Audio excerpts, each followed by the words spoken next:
I would like to point out that we now have more female players than male players. This is the first time this has ever happened for me in a tabletop RPG. I know. That's why I posted the Shania Twain "Let's Go Girls" gif because it's like, yeah, you're all are outnumbered by I a lot. pointed out to Thea immediately that there You are, don't.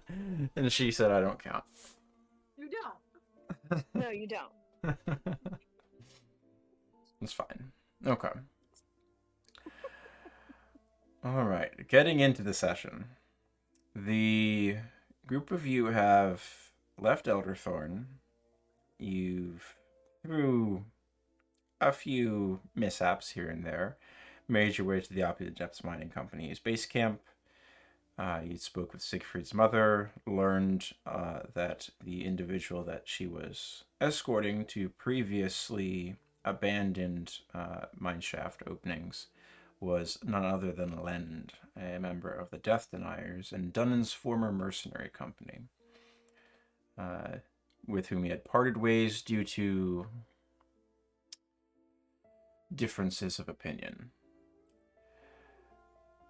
Seems Lend did not injure her anyway, and any fears of such were entirely unfounded.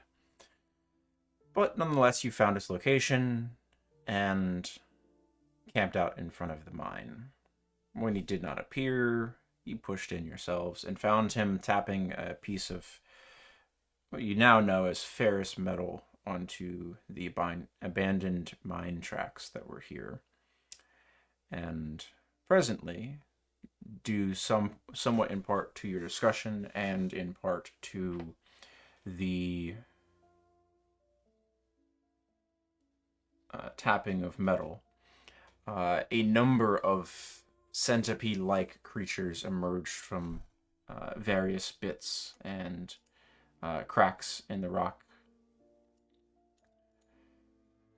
As you did, the fight began, and you rapidly found out that these creatures had a corrosive ichor-like substance that they spewed upon metallic items. Uh, the yeah that with few exceptions, this was damaging even to your magical items that you carried, and your armor started to degrade rather quickly, and the immediate danger of these things being permanently damaged became rapidly apparent. With Len's aid, you slew the small swarm that had attacked you, and in the process learned from him that these were too small and not the actual thing that he was after. And you agreed to push deeper into the mines with him. Through Teng's use of Locate Creature, you started following the pull of the nearest one of these entities, and then eventually started crawling through the tunnels that they had made rather than those of the mineshaft proper, before coming to a massive hive-like nest where a bulbous, overgrown version of one of these creatures resided in the center, shedding off little eggs and hatching more copies of these somewhat corrupted seeming rust monsters. A bevy of area of effect spells were dropped upon this seemingly immobile creature, utterly annihilating the collection of eggs. Thank you, Tang, for that. With an insect swarm before drawing the ire of this, and as its keening cries went out, echoing through the honey hive network, dozens more of these adolescent growth versions of these rust creatures swarmed out upon you.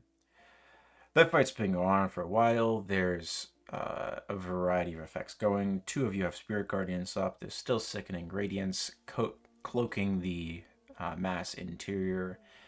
A wall of fire has been presently cast. The brood mother has been effectively destroyed at this point, and you are at the moment mopping up the swarm that still remains. I'm going to move you all to the appropriate map, give it a sec to load while I change music to something combat-y.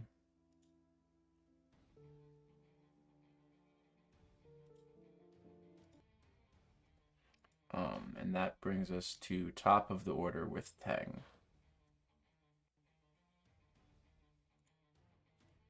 I have to remember what I was going to do. 1 second. That's fine.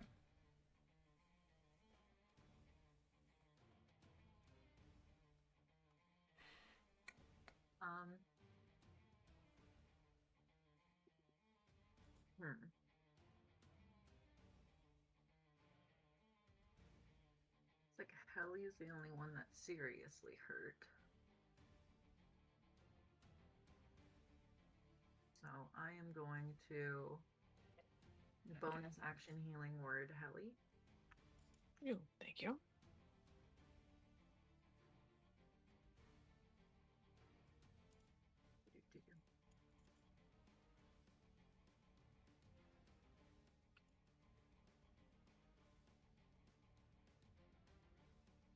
So it's 21.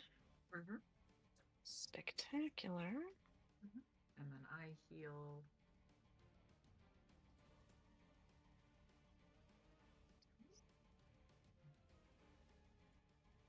I believe it's 2 plus level of the spell, correct? For you? I believe it's your level 6 feature. That's Helly level of spell, so a little bit less. Okay. Great. And then for my action, which one of the corrupted rust monsters underneath of me is The one in the roughest? Closest to Aeolus. Closest to Aeolus. Okay. I am going to use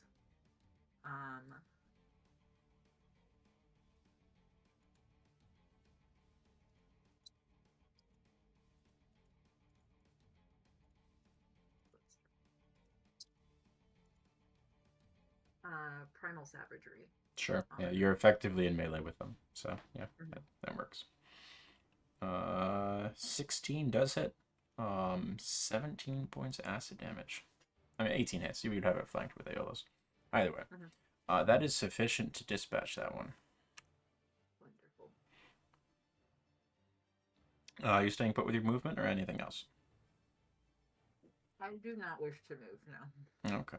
That'll bring us to Siegfried with Jaya on deck. Okay, at the start of my turn, I'm going to change into Archer form. Certainly. Then I am going to move, once I get these icons set, I'm going to move back here. I am going to launch a guiding bolt at the one underneath Teng. Okay. Using my star map, so it's just a level 1.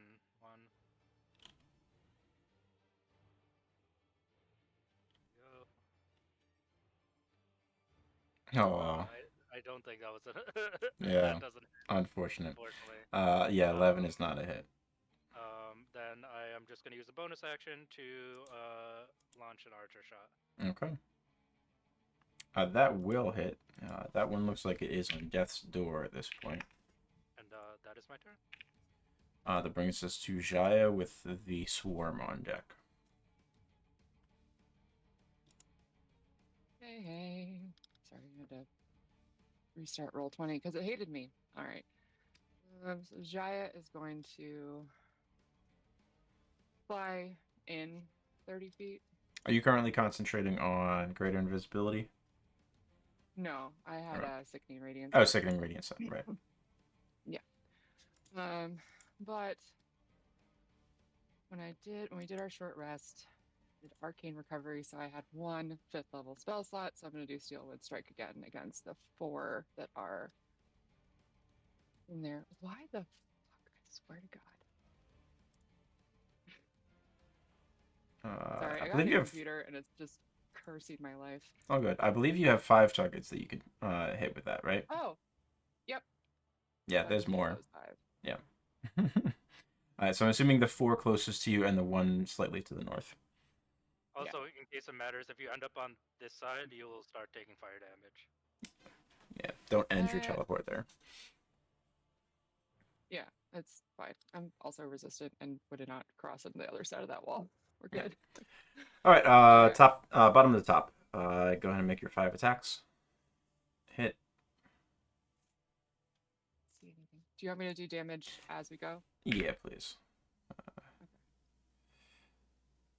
13. I believe it's 68. 60-10. No, 60-10. 60-10. Oh. Yeah, don't try to, mister. If I say 66, you'll roll 66. So. And I won't even be intending it. That's enough to dispatch this other one. All right, next one. 22 hits. 19 hits, pardon me. 9 plus. Yeah, I'm gonna turn. Sorry. 25. Consistency. All right, the one for Tang, 13. Kills that immediately. Next one. Still standing, but taking some more damage from Steel. Frack. So 14 does hit. Yeah, 14 does hit these guys. So it's an extra 20. Ooh. 20. Alright, and the final one. Ugh. No good. Nope. Alright. So that is your action to cast Steel Wind Strike. You still have a bonus available. Nothing for bonus, but I'll teleport on the other side of Tang and this guy, so I'm kind of in between. Noted. Okay. That's where you end up. Alright. Mm-hmm. That brings us to them. This one is not going to die to fire. This one's not going to let itself die to fire. Do they take damage when they move through it? No, those two were already in it. Okay.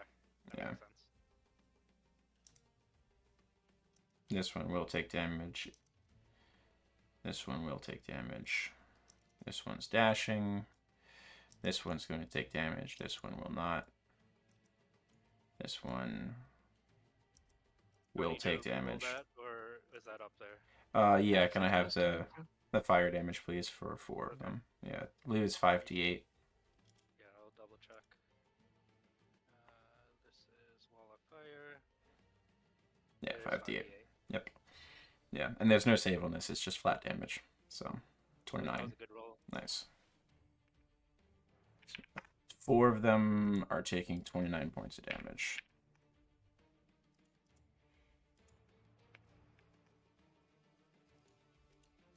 Just for moving through or ending in. Alright. Jaya, we have one of them that is going after you from the north. Bite. Ooh, natural 20 to hit. That'll be 25 points of piercing damage, please. Next one is going to go after your Tang. 22 to hit you, Tang. That hits. 5 points of piercing damage to your little owl body. So, which one is hitting Tang? This one. The one down here? This one, yes. Okay. Tang's AC is 19, and I rolled a 22. Nope. Peng's AC is 16 right now. Oh, there's no way I can fix that. All right, never mind. No, her shield's been My destroyed. shield got broken. Yeah. Yeah, forgot about that. This one can go after Jaya. 16 does not hit Jaya. She has Blade Song going.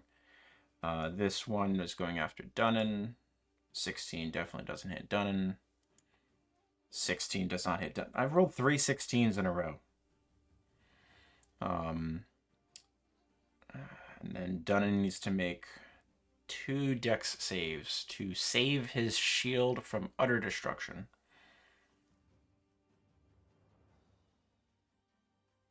That's not done in the sheet. You find done in the sheet. That is a success. Barely succeeds. Okay.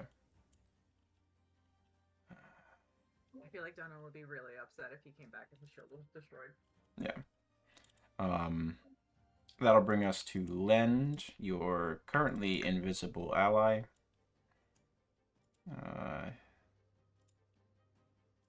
Boom, boom. On the southern one, 19 is enough to dispatch that.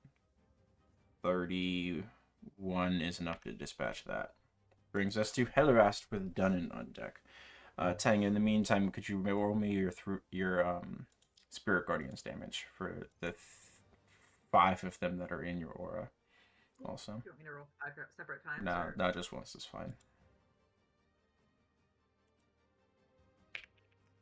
Thank you.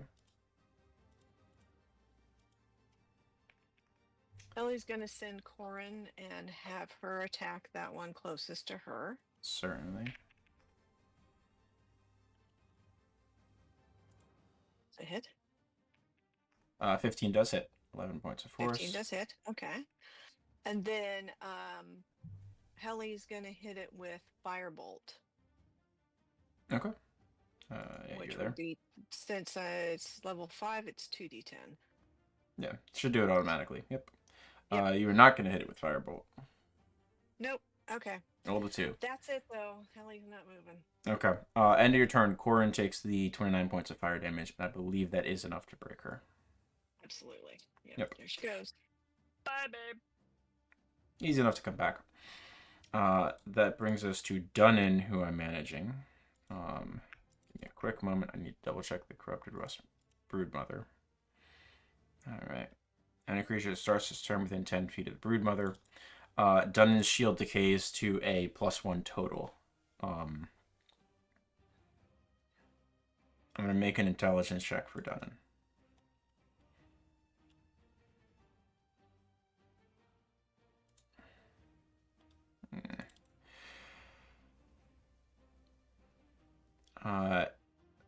So I'll leave this one to the group on it, because that's sort of right in the middle, right?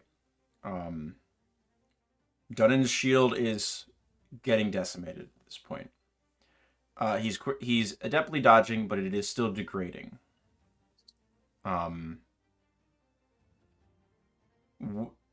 Dunnan's only option to try to protect his shield, so that way it can be preserved, is to flee. Would Dunnan flee? Probably not. No. No. No, he can No. get another shield. Okay. All right. This is the champion shield, right? Correct. It has a plus. It's +4 total. It has a +2 enhancement bonus, and it's a shield. So it's taken 3 hits to this. When this total bonus drops to 0, it's destroyed. Meaning, at the start of his next turn, the shield is destroyed because he's so close to the Broodmother, whose body is still emanating this effect. I don't think Dunnan would retreat. I don't think he would retreat. I think that there's a chance he might choose to hop on the other side of the firewall and take fire damage.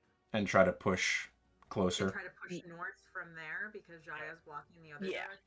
Okay. Yeah, he wouldn't retreat, but he would definitely attack further out. Okay. So the other side of this as well, Dunnan has weapon mastery, and he can shove and push. So his other option would be to, in theory, try to push these guys back in this direction and push away from the Broodmother in that way. That would also be something that he would do. Yeah. Okay. Either, yeah. And so I think I don't that's think he something would Marcus disengage. He would not flee from the combat, but he would try to figure out a way to both attack and get away. So his first attack will be with Heart Iron in melee against that one. 17 hits. Why is this sheet on advantage? For 19 points, and he'll dump a level 1 smite as his bonus action there. If he has the spell slot left, he does.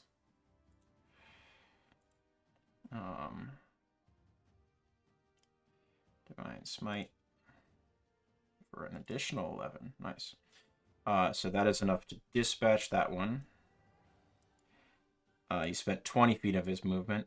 He's going to take 29 points of fire damage. He has temporary at the start of his turn, so he takes 19 points. His second attack, which he basically has to hit with, which he does, 16 points. And it's automatically pushed 10 feet. And then he can move another 10 feet and make a shield bash. So it makes a strength save, which it fails. And he can shove it back into Sickening Radiance, actually.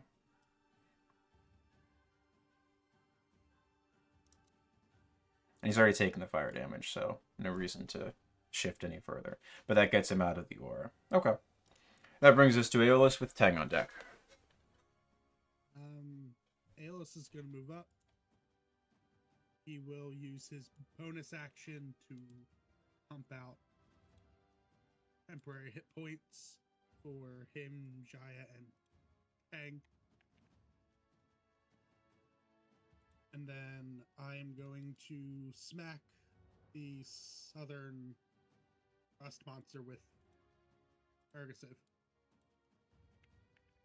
Okay. I'm just imagining that's some kind of like macabre Pez dispenser. What, the skull?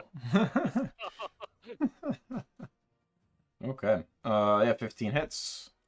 This is the southern one, correct? Yes. That is dispatched. Right, and then for There's his top attack undone.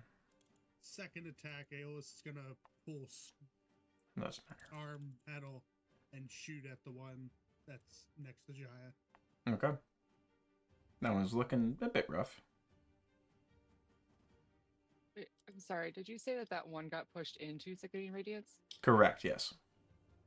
Con save. Certainly.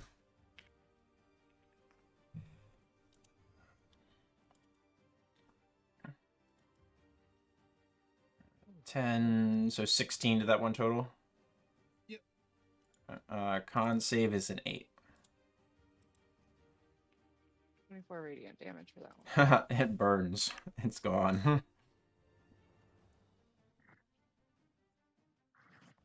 All right. So that is you, Aeolus. I believe you have one more Vergosive attack if you choose to take it, or was the Star Metal Blaster the second attack? The Star Metal was the second. Was the second? All right. That'll bring us to Tang with Siegfried on deck. 3 remaining. To swoop over Jaya's head and use Primal Savagery on the one that's now adjacent. Okay. You got 24 hits. That's enough damage to kill that one. Woo. It will have softened it up for you.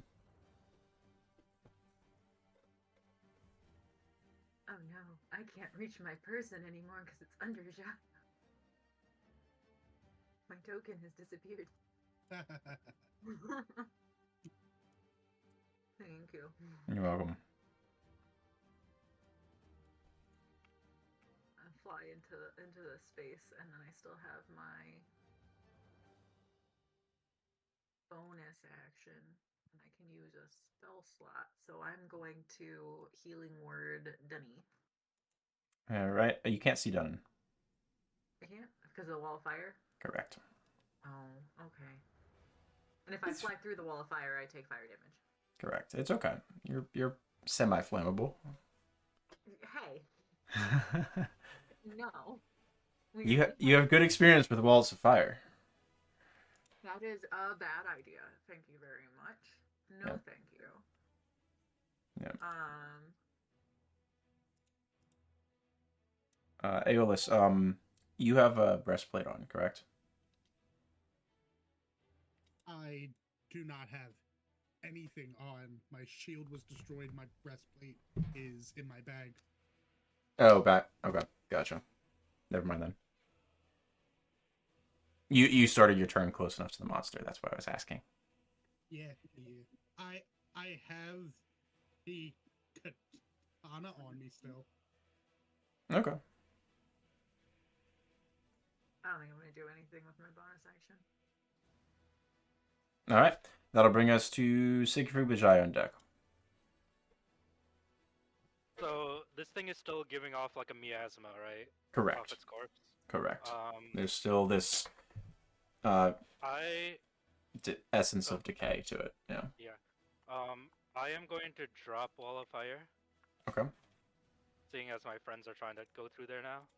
And then I would like to recast it as a ring around the brood mother's body to basically try and incinerate what's left. To see if I can get rid of the miasma. Okay. Oils. I'm assuming damage facing inwards. Yeah, damage tracing inwards. Just concentrate, just a ring around the body, and just use it as a furnace to burn away what's left of the corpse. That's causing Okay, miasma. I like it. Make me a spellcasting ability check. Okay. That is wisdom. Wisdom is your spellcasting ability, yes. Yeah. I can just use my saving throw, I think. No, not your saving throw bonus. Oh, Your wisdom. Just wisdom. Okay. Yeah. Here it comes. 12. Okay. You think this will work? To be determined. Yep. I'm not pulling out a whole thing for the Yeah, thing. I understand. I'm assuming it's the size of the token, roughly. Yeah. So that'll work fine. Alright, so you're focusing on that. That's your action. You have a bonus remaining. You have an archer shot you can see if you want to take that.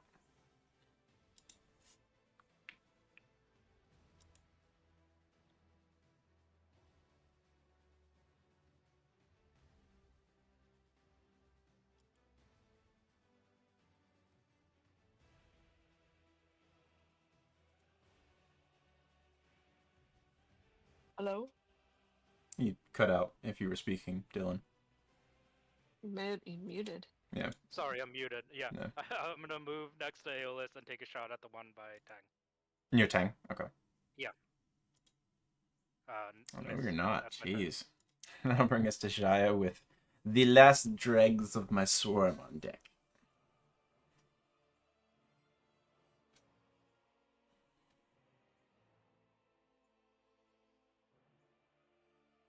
Now Shia is muted.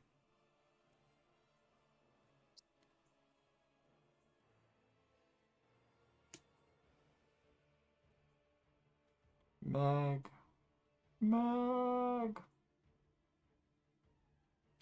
Did we lose her? Somehow lost my phone. Wait, what? Are you on Discord on your phone and Roll20 on your computer? Yeah. That's what I do. Oh.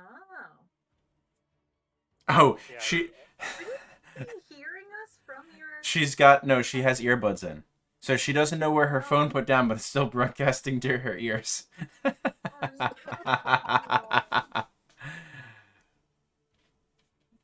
If you just single click, or if they're AirPods, if you just single click the right ear, it will unmute you.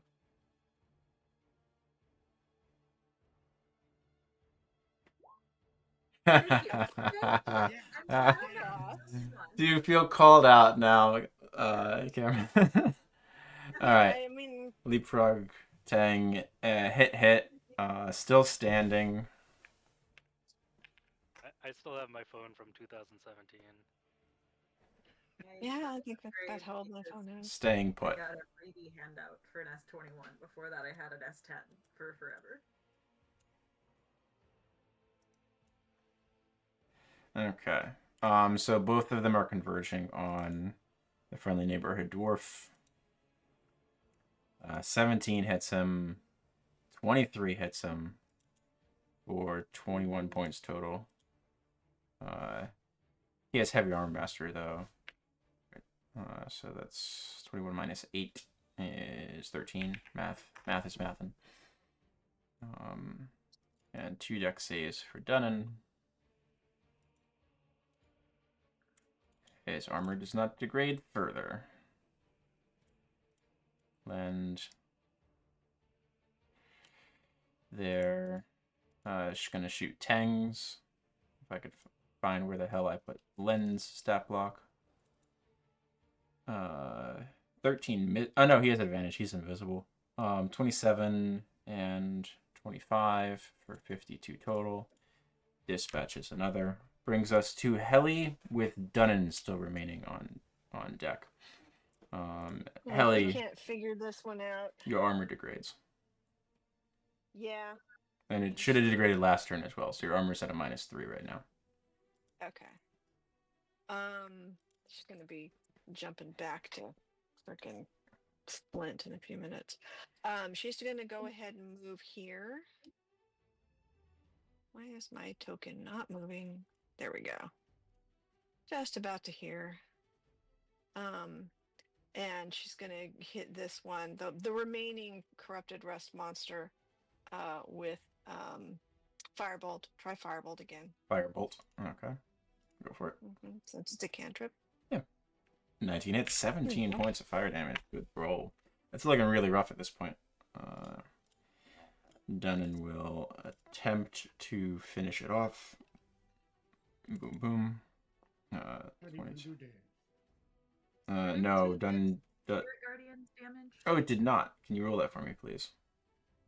Oh, that's right. Let me make wisdom save, I believe. And it's 3d8. It's terrible at wisdom. 10. No, it's in Tangzor. I also have Spirit Guardians up. Remember, we were dividing and conquering. Yeah. Heli had the high level version for it a moment, but that lost. But then, I lost that one, but then I recasted it. So, mechanically, it takes the Spirit Guardian's damage before Heliras shoots it. So, Heliras, how do you want to do this?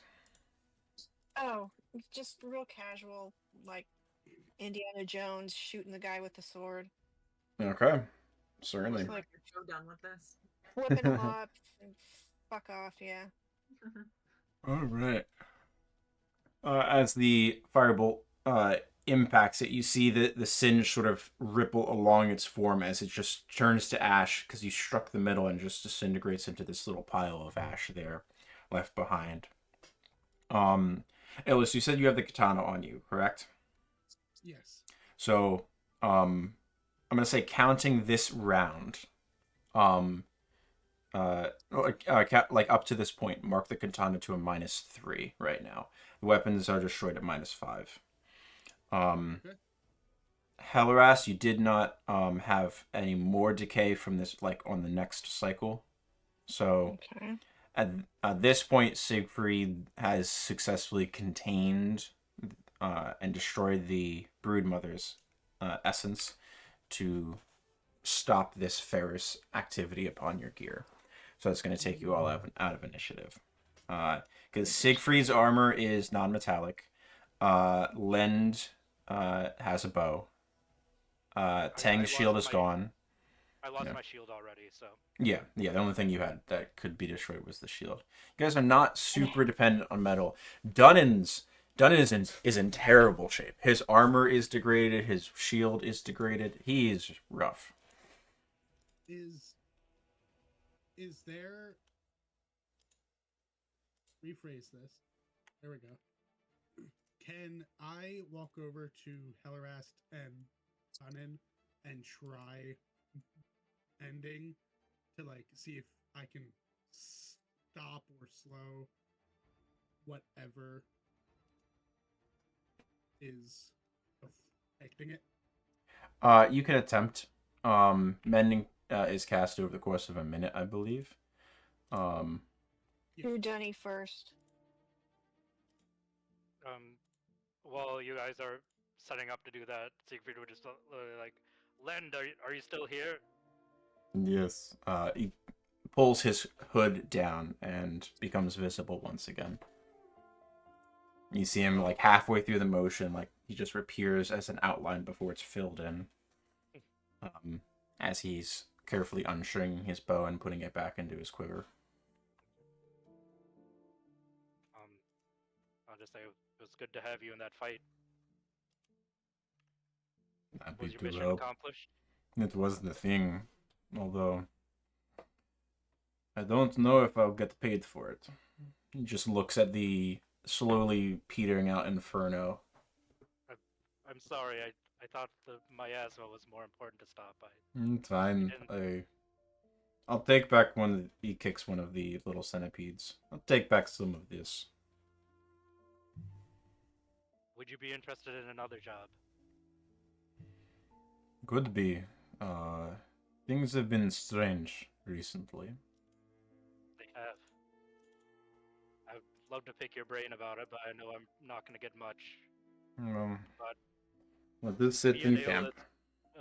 go ahead. I'll go sit down with Len while they're trying to mend Dunnan's armor, and I said, I'm sure you, I'm sure you know this already, but recently me and Aeolus got promoted. Aeolus is a lieutenant, and I'm an acolyte of the Blackburn Watch now. He inclines his head, but In the past, I had offered Grottel a job for the Watch, and we never got the answer, but now I have a different job that I want to offer to you. I imagine Lend is just listening. yes, yeah. Make an insight check for me. Okay, we'll make an insight check. Yeah. We've had some interactions with him up to this point. I just know he plays everything really close to the vest. I've never gotten like insight off on Len that revealed anything before. Here we go. This is more of a general sort of. You've interacted with him enough times to try to get a sense of his disposition. He seems to be a man of few words. Yeah. As a standard rule, not specifically with people that are rivals or adversaries in any type. Yep. So what's the name of the pirate group that we just robbed in a COD? The Pirate Queens group? Devil's Buccaneers. The Devil's Buccaneers, okay. I want to tell Len, the reason we came after you had nothing to do with the monster. My mother is one of the trusted connects of the ODMC in Elderthorn. She works as a foreman. Due to some circumstances that I can't tell you, we recently came across some information that the Devil's Buccaneers had on the ODMC. In it was concrete evidence that the ODMC has a mole that's giving away information on shipments, cargo ships, valuable deposits to Devil's Buccaneers. This area of espionage is not something I'm proficient in, and I don't know if you are either, but I was wondering if you might be agreeable to taking a job to investigate this mole. There's only so much I can do as a member of the Blackburn Watch. I will And of course, let you know that this is, it looks around, but one part of an ongoing assignment for us. Things like, he looks at the large pile of ash where the broodmother was, that have been showing up near henges outside of Urkrit. Did it come through the henge, or did it just No, near. Near, okay. But all over the place. Grottel up near Hollow now. Hunting something else. Maybe we can help each other out. Gwen's visiting Kirad. Something unsavory is pushing, sending things through these gaps. I'm sure you heard of the attack in Elderthorn recently. He's as he's talking, he's collected his bag that he had left in the tunnel and starts setting out a bedroll and throwing together some kindling and stuff. Well, he looks at Dunnan. We get along well enough.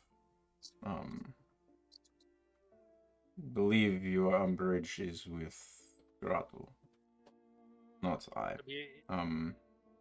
We don't have any issues with Grottle anymore. Dunnan's grudge is over in his eyes.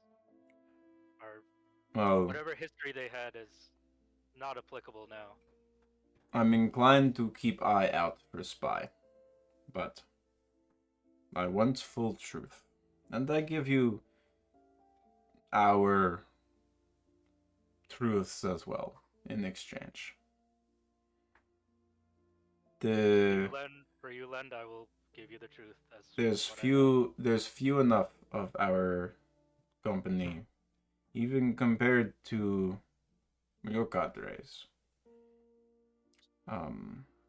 that stretched thin we are before we even get this job to look into happenings around the henges.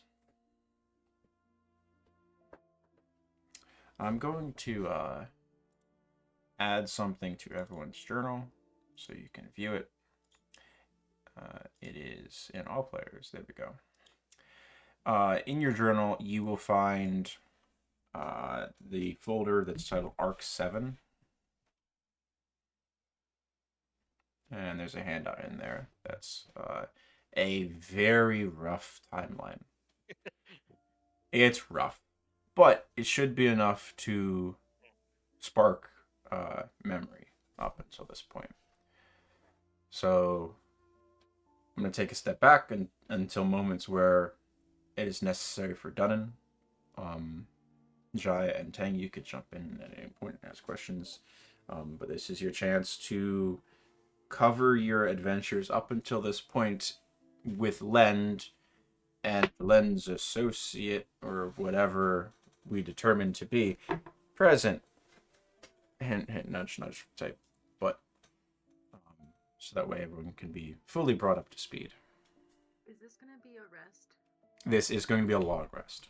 Okay, before the long rest starts, I want to touch Dunnan's armor and cast Greater Restoration with my last level 5 spell slot. Okay. Mark off 100 gold worth of diamond dust. Will do. So that is Dunnan's armor, you said, right? Yes. Okay, his armor penalty is gone. His shield is still damaged. Okay. Well, I guess if we need to start from the beginning of the story, it starts with Aeolus, Heli, and Dunnan. Why don't you tell them how the three of you met? I'm interested in hearing this too. Well, I had just gotten out of the watch. Nobody asked me to stay, but that's because I was just indigent and I did my job and then I left and then I was just kind of aimless, not hopeless, but just trying to figure out what the hell I wanted to do. And then, because my parents, I God knows where they are. Last few years, the only family I've had has been my cousin who owns the shop in Elderthorn. And I was just pretty much looking for something to do. So here I am, stinky, gross, bored, trying to find my way. Done. And I found everybody else but Dunnan will chime in. We picked up some work finding some missing miners for the ODMC. Yes, but you guys are all doing something in the Pinwood before, right, Aeolus? Yeah, Sam there. we were sent out to the Pinwood, and By my cousin, right? Go Brown. Jordan. yes, Yeah. and then that's where we found Siegfried, who had Yes. been sent on a wild goose chase.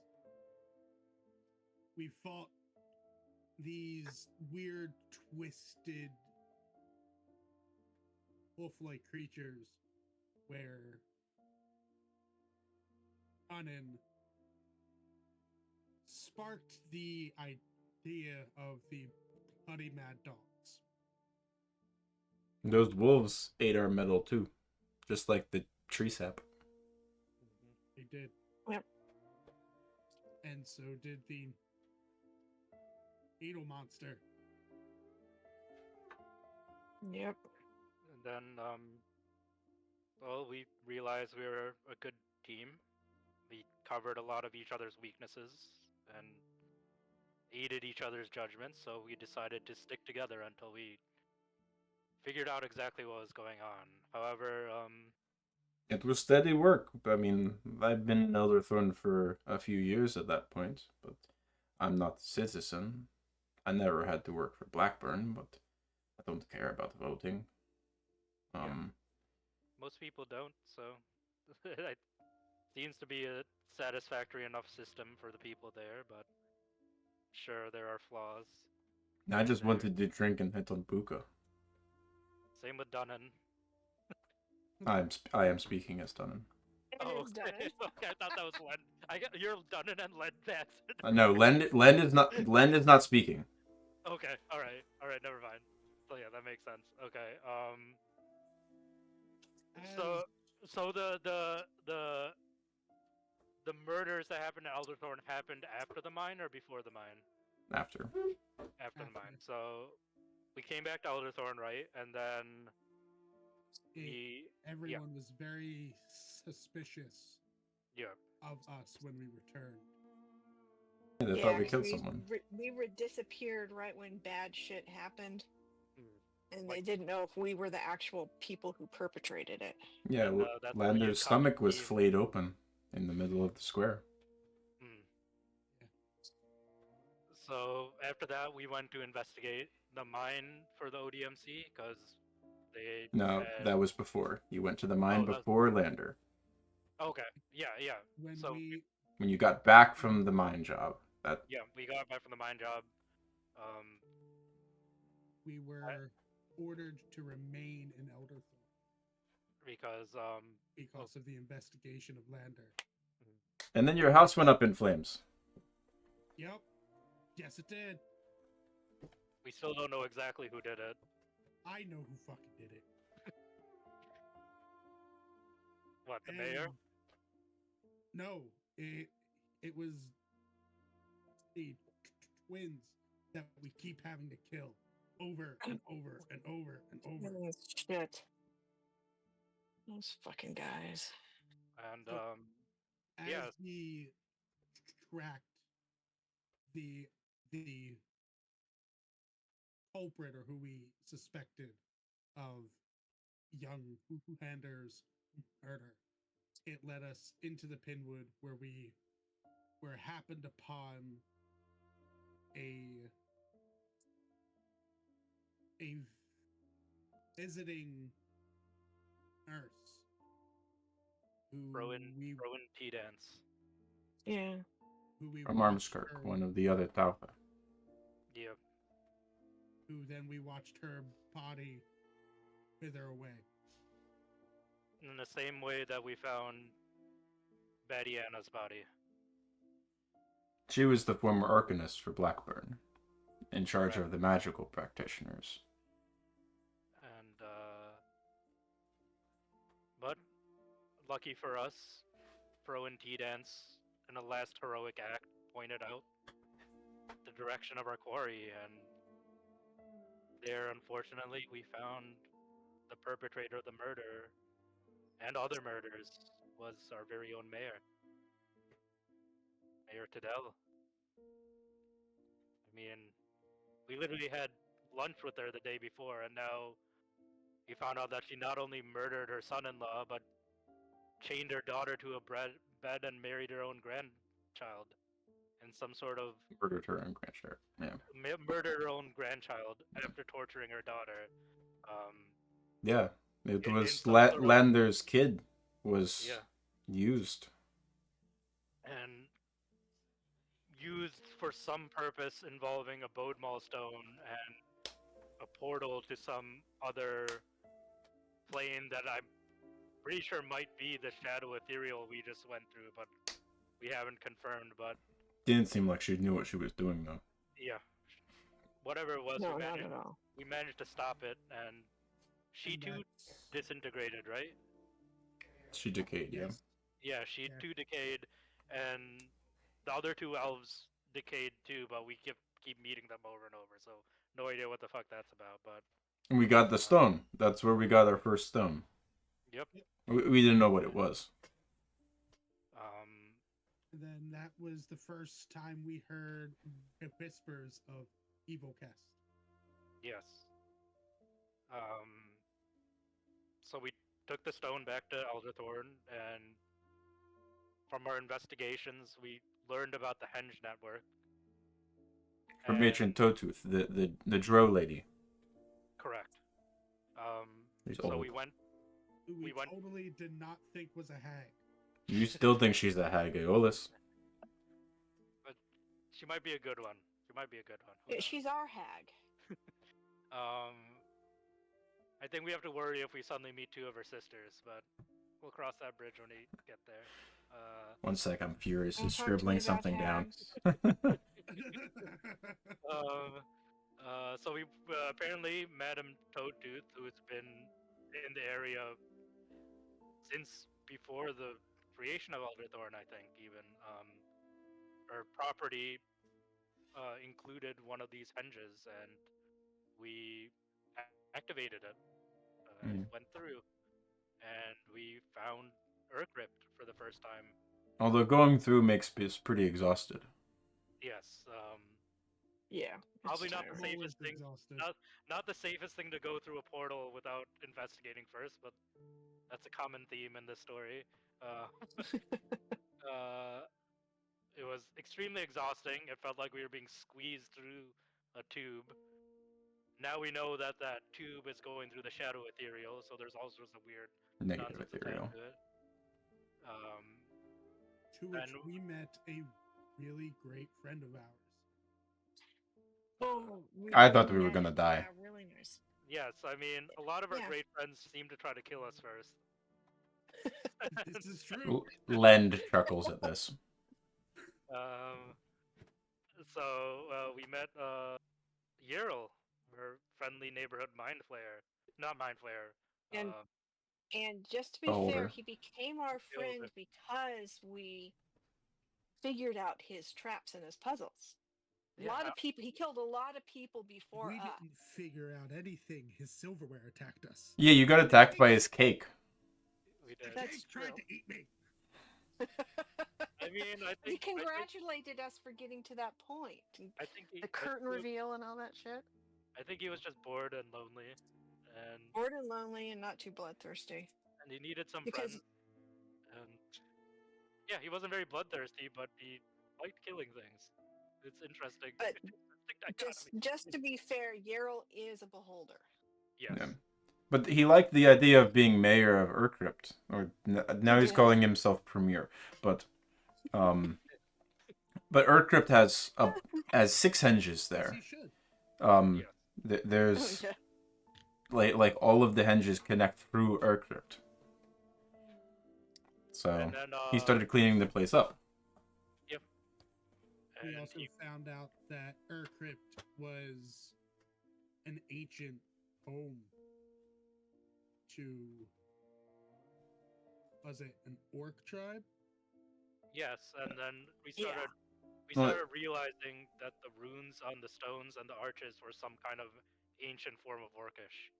And Urcrypt died as a city when the henges were deactivated by the kami. I mean, we found that out later, but Yep. it got disconnected and died due to lack of resource. And as far as we were aware, any of the living orcs we knew were very completely unfamiliar with this history. At least Heli and Wiped. Ogren's clan. Got wiped out of their annals. Yes. So we, knowing the information we had, we went back to Elderthorn and explained to our superiors at Black. Yerl had a stone to get us back. Yep. Luckily, otherwise we'd have across a desert and a mountain range, or worse. Which, spoiler alert, we end up having to do anyway. Yep. So we get back with the Arrow Stone. So now at this point, one gate has been opened 2 ways in and out of Urcrypt. Yes. We get back to we can't Elderthorn. take the stones out. They sort of lock in place. So like that's permanent now. Yep. We don't know how they were disabled in the first place. So one of the ongoing mysteries we're trying to figure out. It was the colony, though, so they do things differently. Definitely do. We made a report to Blackburn Watch, to Captain Stormsurge and Lieutenant Arvier, who were at the time our primary connections to the Watch. And because of the henges being opened, we started realizing that we were heading into a very complicated political situation. Because look at Len. The stories of the Bodmal stones were out there long before we ever found them. Same with the henges. So now there was a new way into our region of Droucia via the henges through Urcrypt. And after we opened one henge, other people started opening henges into Urcrypt, and now there was a new roadway, or an old roadway, newly reactivated. And we got the job from Kelpip then. We were still home in town. Yep. Another incident where farmers and Dunn looks at Len. He's the guy that sells us the magic items, you know. Yep. A very good friend of ours. Don't cross him. He has an interdimensional store. He has not tried to kill us. No. Yet. I was waiting for someone to say yet. But we found has already made Aya angry enough concerning Kelpip. He's not. So Kelpip told us that there was some sort of mineralization of people using the drinking water on the outskirts of town. Farmers are using it on their crops, and the crops were turning into these crystallized things, and the people who were drinking the water found their organs and body parts crystallizing to the point of dysfunction and death. Quite tragic. While we were investigating it, that's when we first ran into the cultists of Evilcest and Greklork. Lend chimes in. I know this spot. This is where I got captured. We were ambushed in the night. We were looking for something near an orc tribe in the area, and they thought we were just travelers and defenseless, and to be fair, we were at the moment. We woke up in cages. Grotto had escaped at some point, and they were like busy bees, but I was not as fortunate. And you all came down into this mine-like thing with Grotto. I remember seeing it on our way back out. We chose that mine because there was a giant underground aquifer that was the source of the tainted water. I think we met Grotto after she escaped, and she led us back to our allies, and there we found more cultists. I think we found those elven twins again, and we also... The brother. The brother. And then we found an aspect of Evilcest, which was a giant fucking crab with glowing green crystals growing out of it. It was the same crystals they were dumping into the aquifer, into the underground lake. And the crystals themselves seem to be coming from the mine, right? They did, yeah. Yeah, like they were mining the crystals there and then dumping it into the aquifer, and then they were trying to sacrifice Lend and the captured Death Deniers to the creature. We To be clear, made it looked like the mine and the aquifer were not like that underground lake were not originally connected, and then yeah, they dug down into the water table. and also like the cultists were like weird animal people. Like they first appeared normal, and then they would turn into like pig people or like weird mutated animal versions of humans. We dispatched them. We saved Lend. First Yeah. experience with what we know as Evil Cast. Had no idea what the hell was going on, so we gathered as many crystals as we could. Well, we found a very large crystal, brought it back to Kelpip, and Kelpip was able to cure the, uh, make a cure for the tainted water, effectively solving Oh, that that issue. Len chimes in. That was you. When Yes. Grato and I left, we went to the Failhold Refuge at this point because we had failed to look into whatever was going on with some orc tribe that was near that point. Yes, and I think we ended up looking into that orc tribe after we settled things in Elderthorn. Oh, you're the ones who picked up the contract before we got back to Armskirk. Yes, we figured since everything had orcish language, we might as well talk to one of the tribes to see if they had more information. Since And then we Heli's found out that they had They were going an through some shit. artifact of the from their tribe, which was a Odmal stone. But however, they were going through some yeah, terrible, terrible stuff with creatures be- attacking them in the middle of the night. they were being attacked by Wendigos. revenants, preventing them from migrating to warmer climates as the winter was closing in. No, Which they this was the tail end of winter. okay, Preventing them from moving to their cooler summer climate, okay, their summer locale. And we had picked up the. We were originally looking for an ally of mine. which we still haven't found, right? No. Oh, No. continues to elude us. That's Wind Rider. Yeah, Wind Yeah. Rider. However, we came across the other entity the cult worships, the being known as Greklork. We found that some of the tribe had gotten stranded during the winter migration and resorted to cannibalism, killing their own clan members to survive. Then Not these just people, eating the dead, killing to then eat the dead. yeah, killing then eating the dead. Like they weren't waiting for corpses; they were killing living people to eat them. They had accidentally or purposely, I don't know, but they had made refuge in some sort of weird altar to Greklork that had made them into these revenants, and luckily we were able to disable it. The orcs had faced many casualties, but eventually survived. They gave us another bold milestone and went on to their new grazing lands. But again, they had no information on who made the stones, the orcs that made the language. The only thing they knew was that the stone had been passed down generation after generation. We had another contract too to get a snowy owlbear pelt.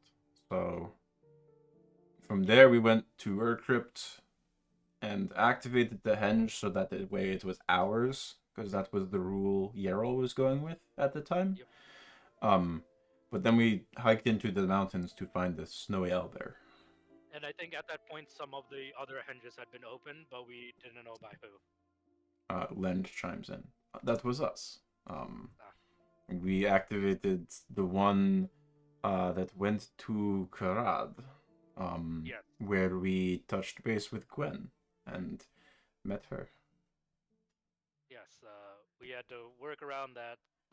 We managed to get to the later on. We had to work around that, but we'll get to that when we get to that.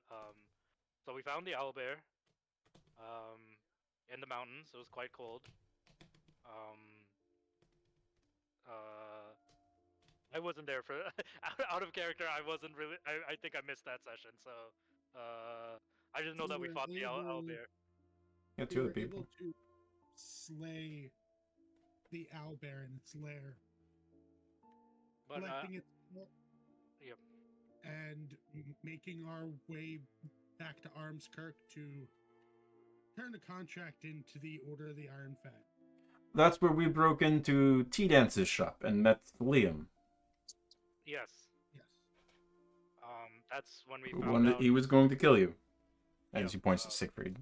Apparently, the T-Dance family is a family of extremely skilled individuals. They had thought that we were the ones responsible for Rowan T-Dance's death. Reasonable, since we were the last person to see them alive. I was able to convince them about what happened,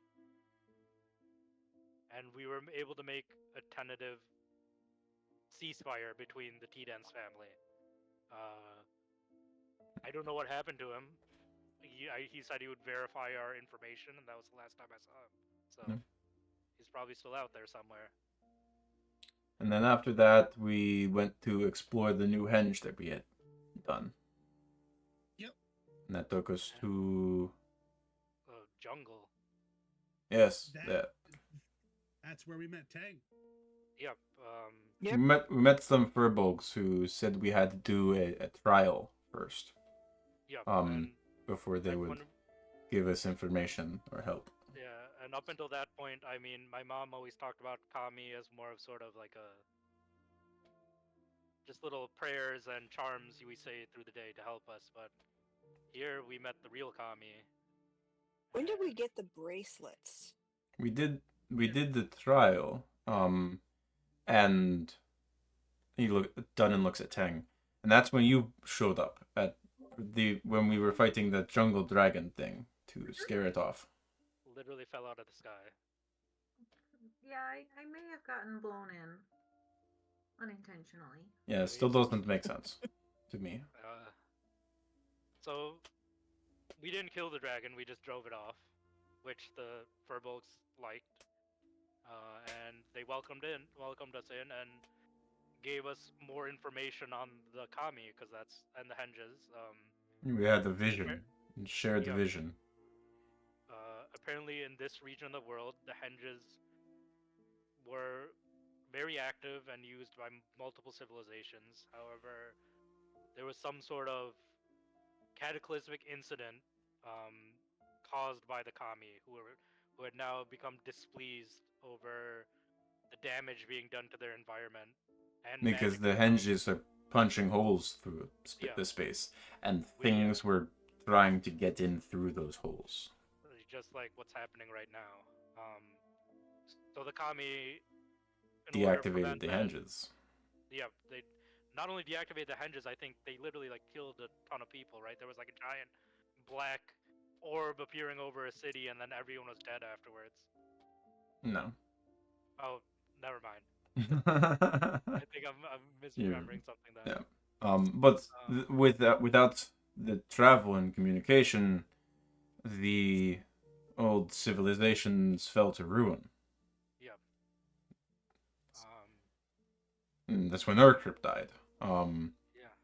And we still don't have a stone to get back across the Cloudspine Mountains. So, the nearest spot that we thought of was that lonely mountain, where we found Goliaths, which was new for you. We also found an ancient road, right? We did. Leading to the Goliaths, like a really well engineered road that it was technology we hadn't seen before. It was a perfectly flat road that led in the same direction for miles and miles and miles, and that led us to the Goliaths. It was a little overgrown, but not much. But then looks at Tang. You found out that they're slavers. Mm-hmm. Yeah, I flew over their camp and listened in. They were using what are the small furry creatures? Gnolls? Yep.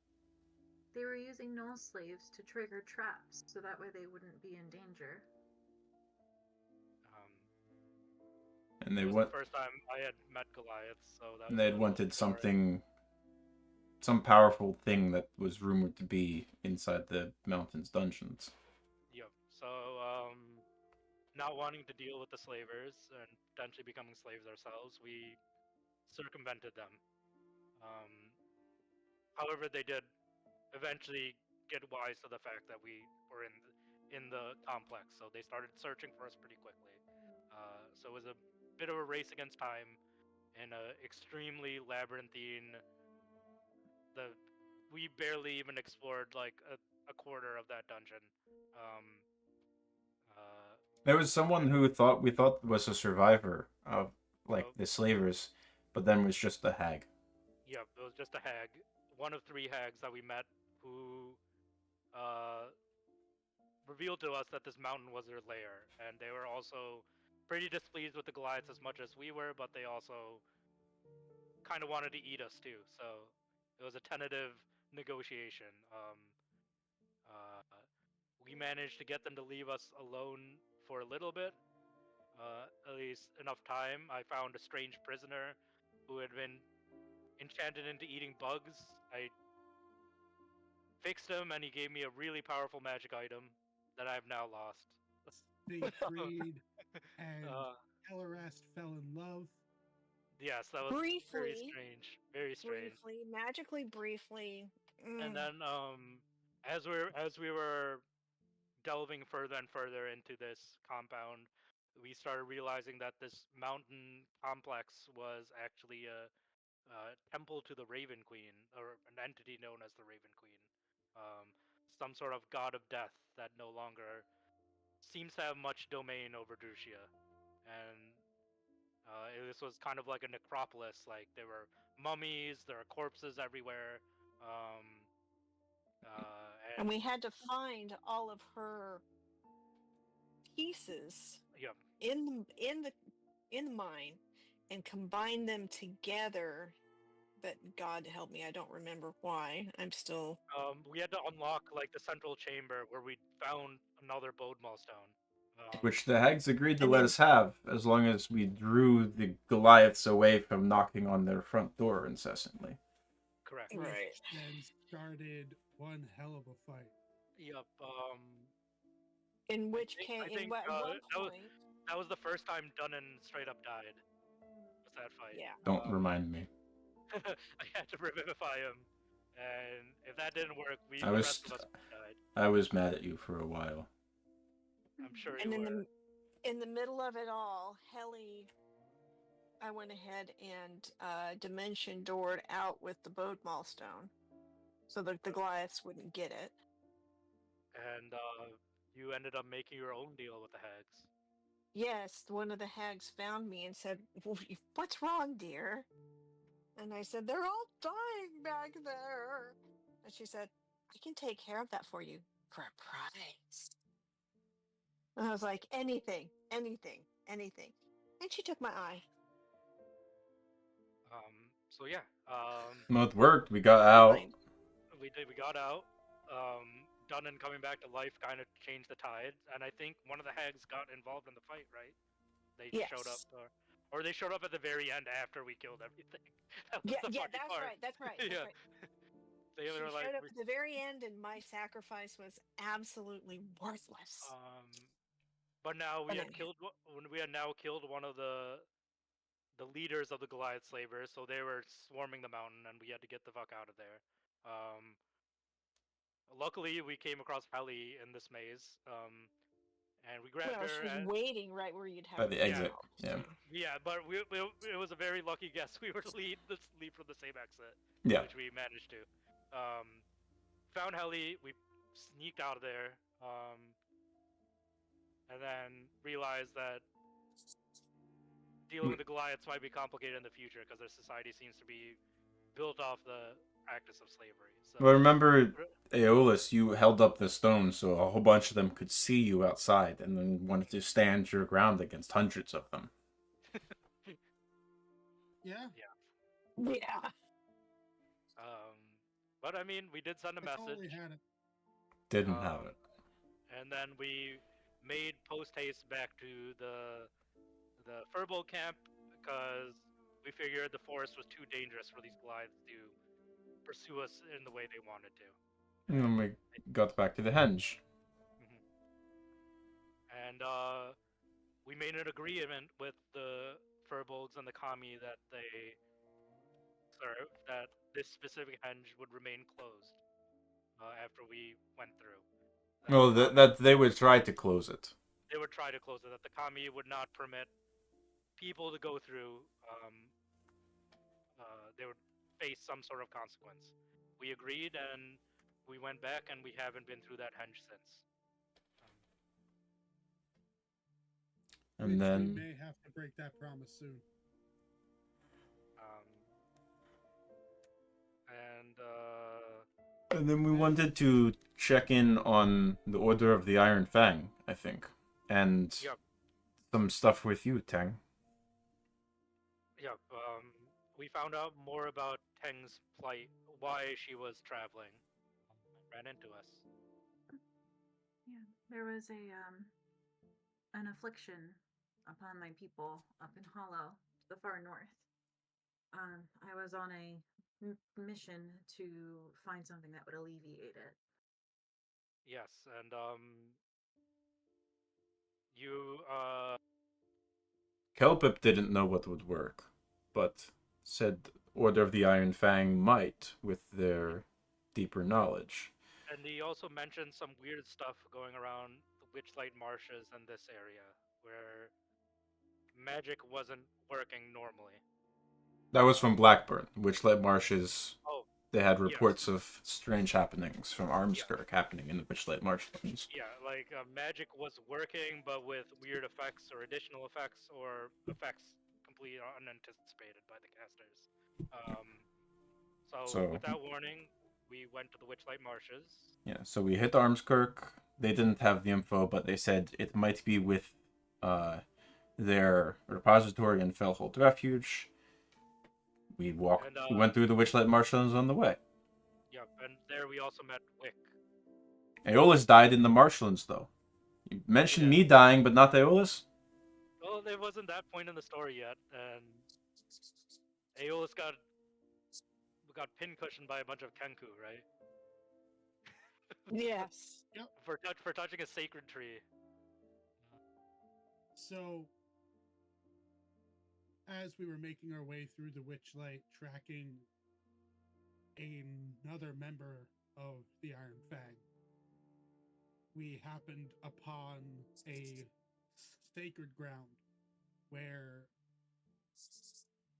just out of our eyesight, we could hear allies and their voices. And I have a short temper. So, in order to draw them out, I tried to set their tree on fire. Immediately was pincushioned and brought back by Tang. From then on, we followed the advice that we'd been given to stay on the path. And Tang killed a dragonfly. Big dragonfly. Yeah, That's big the most dragonfly. badass fucking moment I've ever seen. Tang fluffs herself up, looking really proud. And after dealing with the dragonfly, we went further into this, what was soon revealed to be some kind of garden. It had a path going through it, but the path was winding. It looped around on itself, had dead ends. You're skipping Fellhold Refuge there. Oh Yeah. crap! Fellhold We went to Refuge Fellhold first. Refuge. I forgot about Fellhold Refuge. We learned about the ODMC shipping up and around because of these storms on the southern seas. And the refuge gets supplied through Kramatzi Lake and the Lion's Tail River. And this is where we met Wick, not in Armskirk.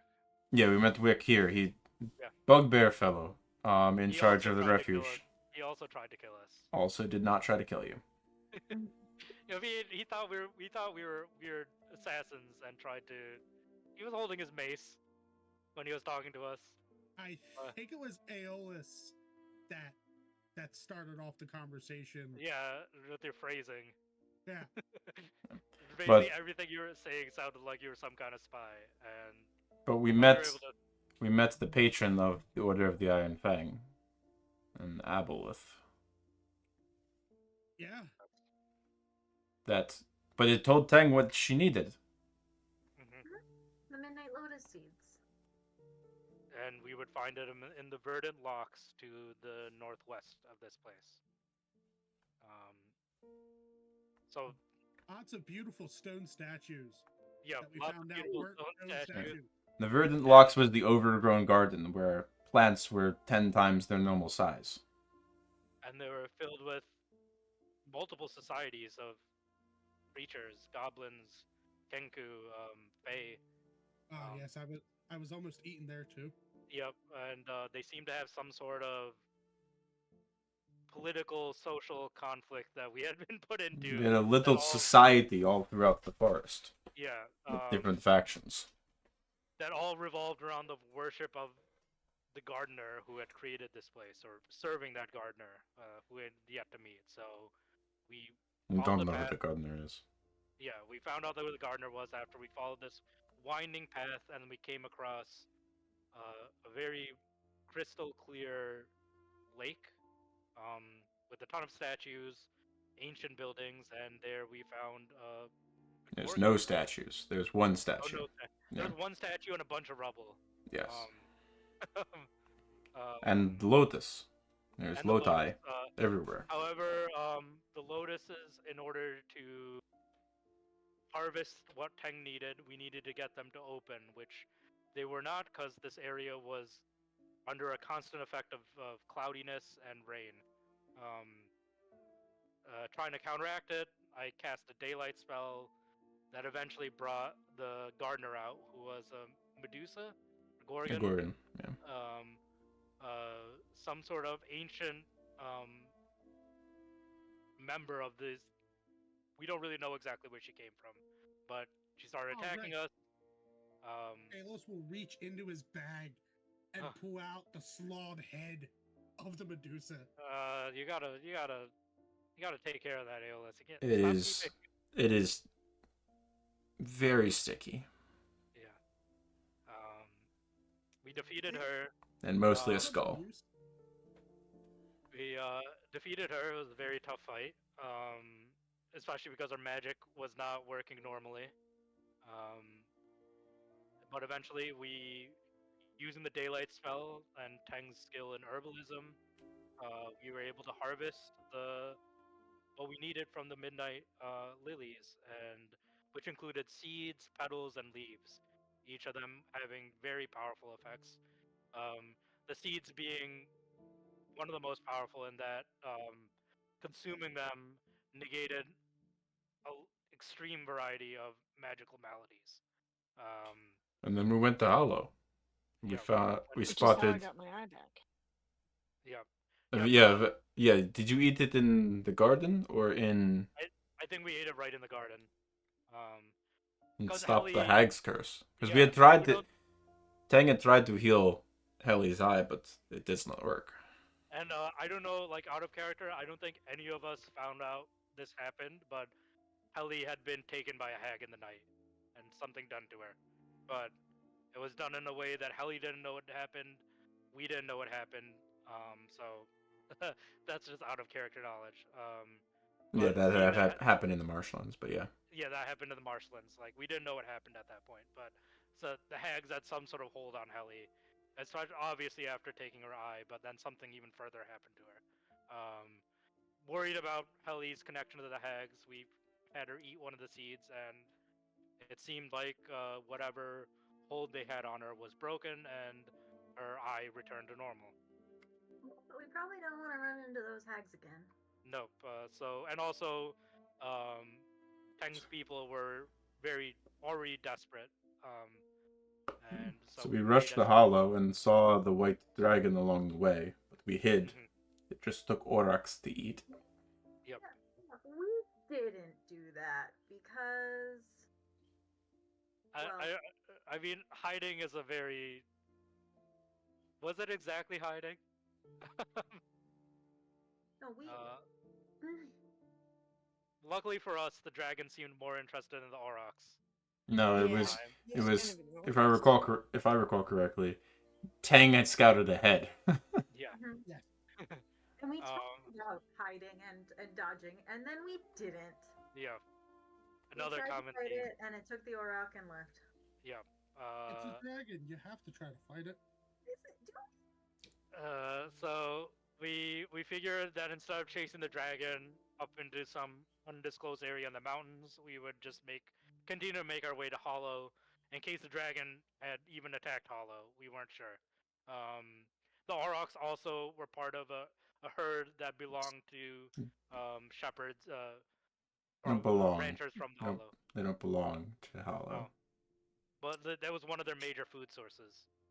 Were those Aurochs? Um, so we went there. We got introduced to Teng's family or Kresh. Um, found out more about Crash, how. what is this? Baldur's Gate 3? I mean, that's what Teng said. Teng went. I asked if Teng had parents, and Teng talked about how the Owlins all lay eggs together, and they all take care of their children together. So they're all.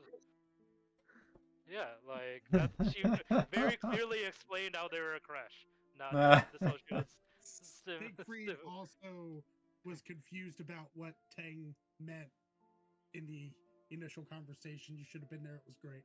Yeah. So one of the biggest obstacles we had was that we couldn't simply distribute the cure because there were just too many people sick, and we had to find a way to allow for the midnight lilies to grow in Hollow, which was an environment that was completely different than the Verdant Locks. Hollow at a higher altitude, uh, and even though there was more sun, it was much colder. Higher And latitude. But yeah. yeah, higher latitude, yeah.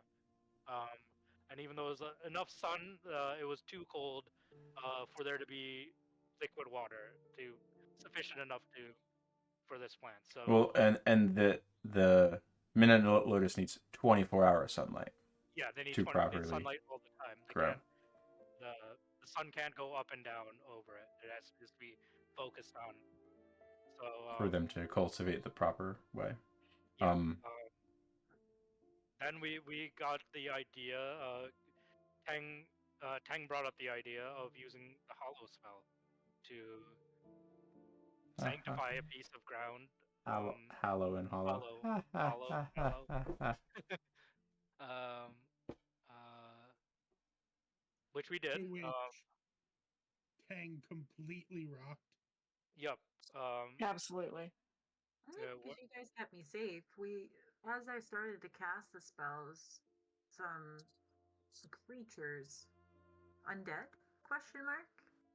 I think it was a Shadowy mind player, right? creatures. Yeah, I was a mind player. And yeah, there was the tentacly dude. Mm-hmm. But when he died, he just vanished. He just like Yeah. he got sucked through a hole in space into nothingness. Now we realize those people probably came through that ethereal plane that we've been dealing with recently. That was also The henge was that.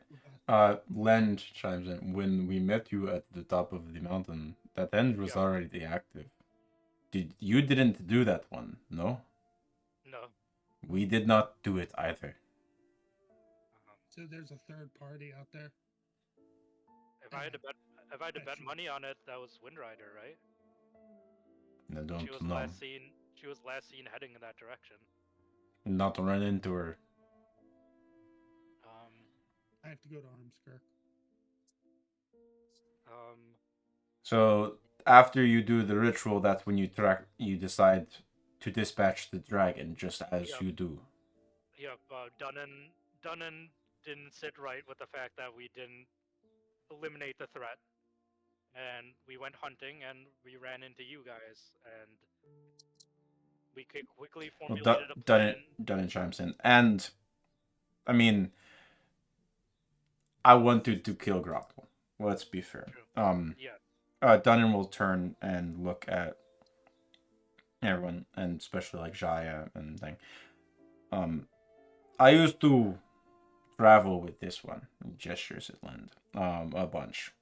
But Grotto, who's in charge, they wanted to start taking some jobs that I didn't like as much. So I challenge them for leadership role. I wanted to fight them, to be in charge, but I still think it would have been right to fight to the death. I would have killed Grotto, and Grotto wins the fight. Doesn't kill me. Dishonors me, but not. She didn't kill you. We left you to decide your fate yourself. No, this was before I met any of you. That happened. Okay, all right. And then, I just again. and then she does the same thing. Or we start to fight at the top of the mountain, and the dragon shows up. Later on, they and I fight again, and does the same thing. Leaves me to not dead. Still kind of pissed. Not a lot. Kind of. Well, right before that, though, we found one of the first big clues. Well, first we fought the dragon, who wasn't just a normal dragon.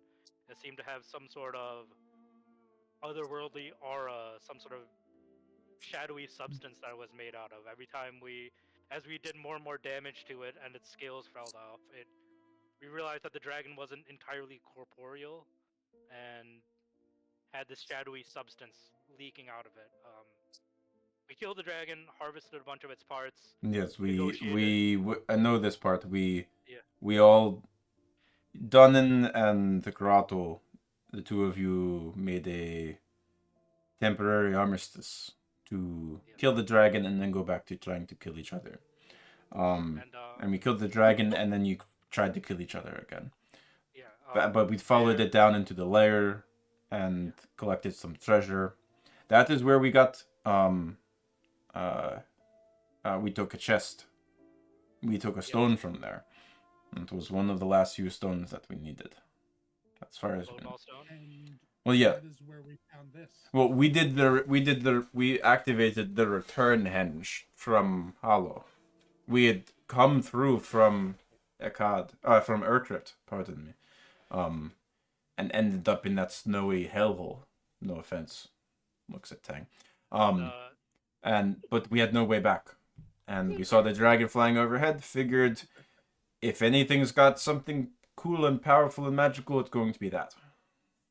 But luckily for us, you only took the second most coolest magical thing in that horde, and we came across the first part of Vergasiv, our first clue and means we have at combating these henge breaches. Aeolus holds up the rod. And we didn't know much about it then. We just knew it was extremely ancient, made in a manner that no smith alive knows how to do, and it's not metal. It's not metal, and it has some sort of magic in it that goes beyond anything we've experienced before. But we quickly surmised that it was in pieces, and if we needed to find out more, we would have to find the other pieces. So that became sort of the major objective in our quest, is to try and figure out how to use this to combat these breaches into our reality.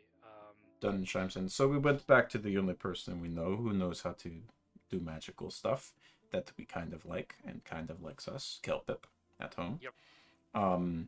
And he had some trouble going on in the cod with an old companion of his, Finian Finch. And he, instead of playing hopscotch with the henges, he just teleported us there. Yep. That's how we got around the fact that you controlled the henge at the time, Len. We ended up not needing to use it. And the Akkad had the Order of Whelm faction, which was sort of at odds with some of the other people. The king was sick. There was some malcontent. And then we delved deep into the mines looking for someone, but we found that the mines had gotten into like a big open crevasse underground. And we did some research at the library, and it looks at Tang. It was you I think, or someone else. Well, that's when we met. We after we came out of the mine. That's where we You're met. not at Jaya, Jaya right? yet. Oh, okay, no, not a Jaya. No, never mind. Jaya was right after the Deep Dragon. Okay. Um, Uh, so we at had the to library, find we the- realized that the regional effects that uh, that Akkad has, why it survives in the desert-ish climate, is likely because of a deep dragon down underneath, and we thought that was the reason, like somehow controlling the Order of Whelm. So we went down to try to kill this dragon, or try to bargain with it, maybe, because if we kill it, the city would die. Maybe. So and then one we. of the big things we were realizing too that the Order of Whelm were working like a hive mind. Like, Oh yeah. they weren't working individually. Some sort of central intelligence was giving orders to every single member. And people would be very against whatever the order was like voting for in the councils, and then they disappear for like 2 3 days, and then all of a sudden they'd have a complete 180, and they'd be very pro Order of Whelm. So we figured the most dangerous thing for the city was if that dragon got taken out somehow. Um, But we needed to get it to stop doing whatever it was doing to the people. So we went down to try to confront it, and found that it was in dragon sleep, and something was harvesting its eggs. Yeah, all those weird draconic creatures that we've been fighting and exploding on us were weird mutated entities created by this giant brain thing, um, Aspect of Greklor. which was the first aspect of Greklork we came across. And we killed that, and you killed the tentacle. Looks at Aeolus, and got another piece of the stick. Yep. And then we didn't think anything of it. I teleported us out of there. And we didn't go back for a couple of days.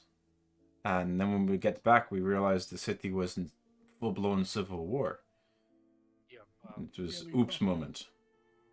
I tried to take us back to the library when we go to Dunn taps his helmet. I can teleport us once a day. And I tried to get us to the library, and like I felt the block. So I panicked in the moment and thought of Urcrypt and took us there instead. And then we had to go through the henge, and then we had a day's hike after the henge. So it took far longer to get back, and full-blown civil war. And that's when we met you, Jaya. Right?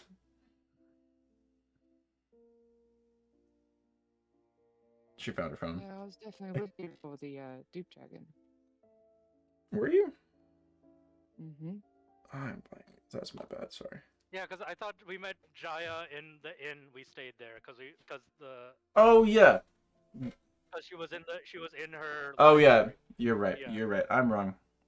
And we thought she was like spying on us. Oh right, because You and tumbled out of our closet.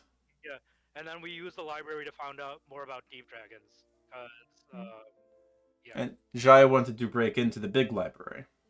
Yep, and we did, and we found out some information, but not enough on the Order of Whelm itself. We found out like a lot of information on the city and on the henges, but nothing to do with the Order of Whelm. So then Jaya, you knew Kelpip. Did, yeah. I was a student. So I'm from Brigand's Hole. That's where I was studying and working for Kelpip, identifying objects for his shop. And one day I was kidnapped by pirates and forced into slavery to work for them. So worked for LAC identifying objects for the trove. And before I was able to escape. I think using Jaya too, we were able to find out some of the first big piece of information on Fergusive. Like I think we used like a Legends lore or something on it. Oh yeah. And then like we found out that Aeolus is bound to it till he dies. There's a bunch of pieces that it works sort of like a dowsing rod. pointing us in the direction of the other pieces. But yeah, not that much more information, but at least some. Akkad was in full-blown civil war. So People we were dying all over backtrack. the So place. we don't kill the deep dragon. We kill the ooze with Jaya. Then we teleport out. We fuck up going. We learn about Jaya. We fuck up going. I fuck up going back. Full-on civil war now. And Finian asked us to lead a few sorties to try to weaken their hold and try to rescue some members of the Askar, the town guard, but no one had seen the king or any of the nobility, and it was war zone to go there. So we didn't go for that. We wanted to try to weaken and go after the generals. So unfortunately, we weren't able to save the king or much of the nobility, or even much of the leadership of the Asgard, but we were able to save a lieutenant and some of his cadre. And using that lieutenant and the forces at their command, we managed to make a foothold. And then later on, we managed to help Kelpip land the establishment in Akkad. Yeah, reconnected to his network. Looks at Jaya, right? Something like that. The shop can be in many places at once, but just needs time to anchor it, which we did give him. And then he gave some aid to the Askar, and we stormed the Great Library. Yeah. Another dire fight, and we managed to we killed one of the generals before we got up there, but up there we met the other two generals. One of which was a druid who seemed to be able to cast magic like Aeolus, even though they were a druid. And Aeolus will unhook his skull from his belt. Yep. Ew, that's where this came from. Aeolus has like 3 skulls of people on him. But luckily we were able to dispatch them. Yeah, and they had all gone sort of uncontrolled when the big ooze underground was killed, so that their shared intelligence became fractured. But however, it seemed like the generals themselves managed to retain their individuality compared to the other ones. Yeah.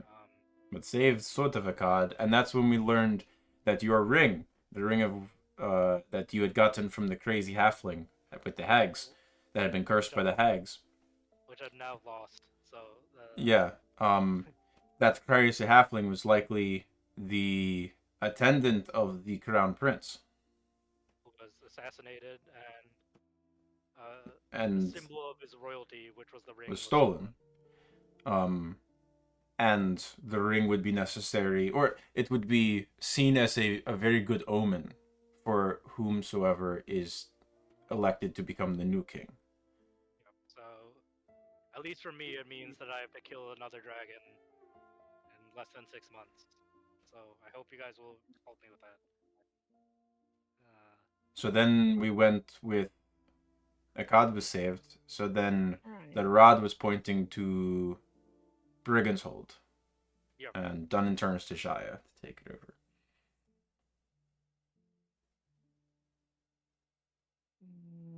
Was I here the session we ended up in Brigand's Hold? Doesn't really matter. I mean, I think we went back to Elderthorn and did the promotion. The session that we actually went to Brigand's Hold, we said no, you were not, but we made you like shape, like disguise yourself and then hide out in the. That's true, man. Right. Yeah. Yeah. Oh yeah. So we went back to Elderthorn. Siegfried, you got confirmed as an avowed. Yep. And there was an attack by some creatures creatures that acted in a way that I'd never seen before, that magic didn't seem to interact with them normally. Like, you would cast a spell at them and it would just completely not do anything. Helly showed off to a redheaded girl. Yep. Yeah. And then can't wait to see her again. And then that was when we tried to reach out to Roddle. Yeah. To see if you guys were all right. But because we had heard that this was a few 10 days ago. We're in Elderthorn. or had been? Had been briefly. We came in we on tried a to, ship from Armskirk. yeah. We think we might have stopped in Brigand's Hold along the way. I came Which in is on it. where this group That was just me, not Grottle, though. We'd already picked up the job that I'm now somewhat finished through. Looks at the corpses strewn about the space. The Grotto was on their way up towards Hollow, and we sent Gwen ahead to Karad. We weren't sure if anything was happening in Karad. Not a lot of news comes out of there, but let her get a lay of land ahead of time. And uh, I, from landing, I didn't stay in town. I went directly to Toadtooth, the lady you speak of, who had talked about some pretty large bug that she had sort of shushed off out of her garden, and she saw it skitter along the wall. Wait, South. hold on. And Alos will turn back to the brood mother and the rust monsters. She shushed them off? I don't think it was that big when it encountered her. I think some energy's been feeding it.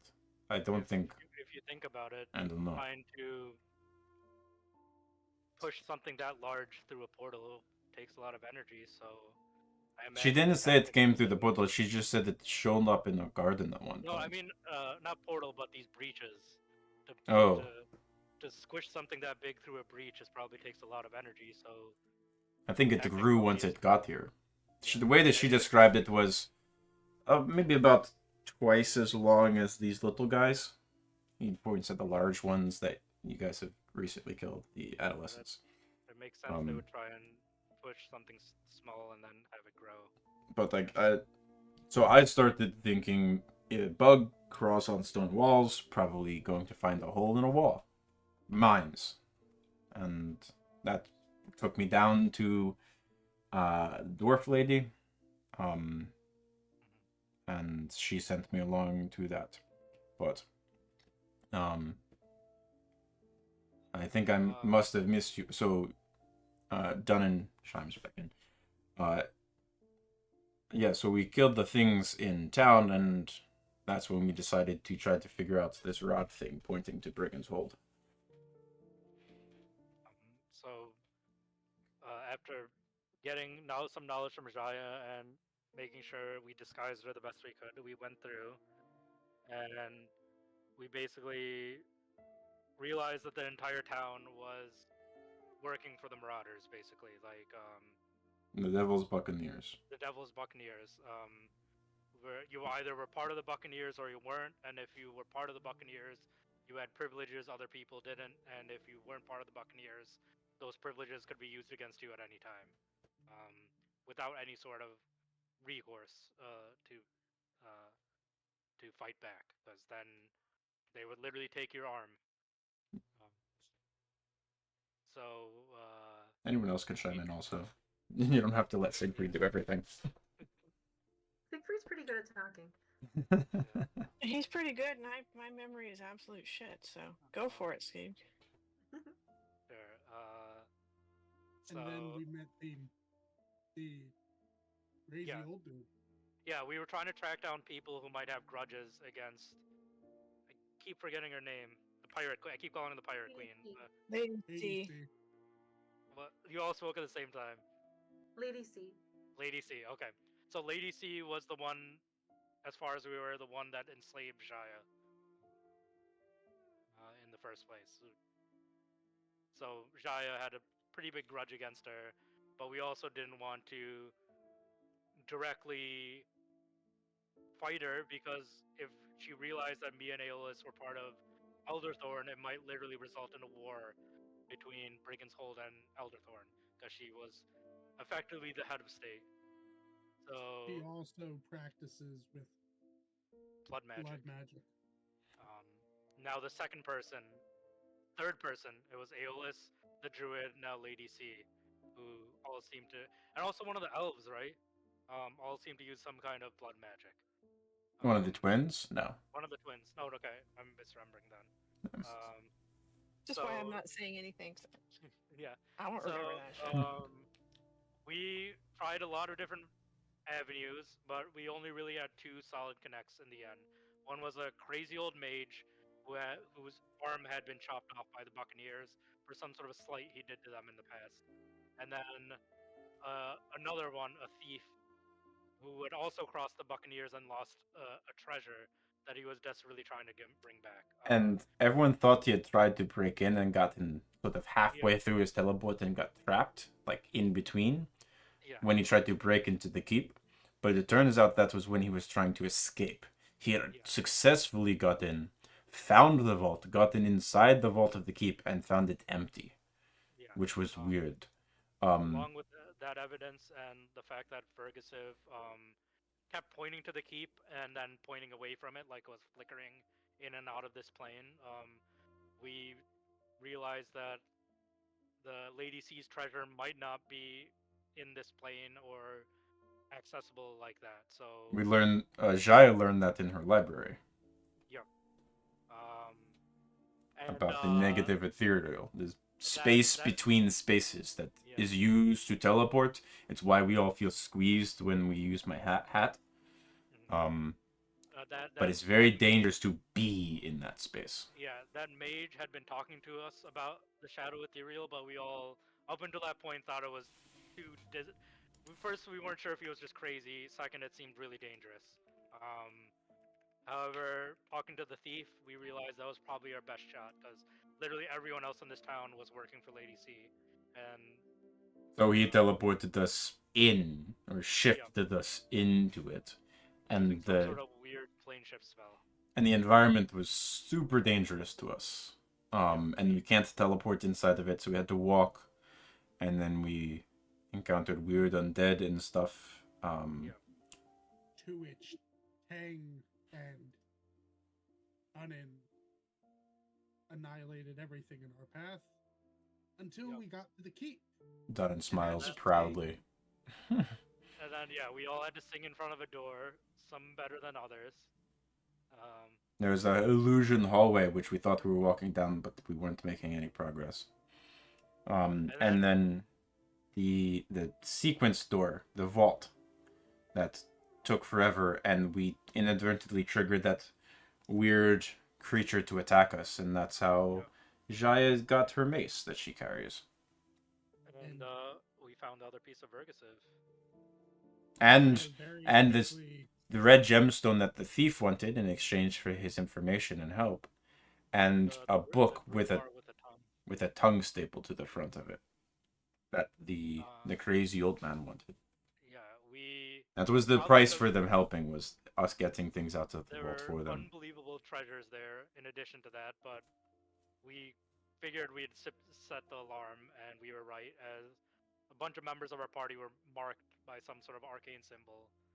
So we quickly made our way back to the portal we came through, and we came across some sort of being or god or entity that seemed to control that area of the negative ethereal. And answer riddles to be allowed to get past. Yep. And it appeared to us as a hooded, frail figure, but later revealed to us that it was some sort of beast. Is the best way I can describe it. And it had the voice of Lady C. It did. We quickly came through. Gave the book to the mage. Don't know what happened to him, but Lady C was on us immediately. We teleported out. We went to her crypt, where we had told the thief to meet us. We gave the ruby for him to Yerl, and Yerl arcane symbols removed from us too. With Yerl's ability. Didn't Jaya have a little adventure on a ship and found an arrow? That was before you guys went to. Yeah. Was that? Okay. That's how she found the library. Because she stole the library she has from Lady C. I think. Okay. That was backstory. No, the adventure on the ship was backstory. Okay. No, the adventure on the ship that you're remembering, Kim, is when it was in Elderthorn. During the celebration, that was part of the investigation that had that indicated that Lend was on the ship. Okay. Okay. And also something happened to Jaya that none of us know about except for Jaya in the vault. So I'm sure that'll come up at some point. So now we had another piece. We had successfully evaded Lady C, Narrowly. narrowly, and I'm kind of blanking what happened after that. Then we went back to Elderthorn to take some rest. Oh yeah, Yep. and then oh, that's when that, we... that, that's where Eolus's we rod found is out- pointing northwest, which is why we think the jungle soon. yeah, that's why. That's where. So we came back.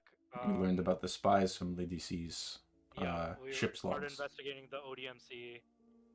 Tried to find my mother. Ended up facing an ancient dragon. Messed up a teleport. Messed up I a was not teleport. here for that, I will say. It was probably good you weren't there. For It was that. not Tang's fault. Not my fault.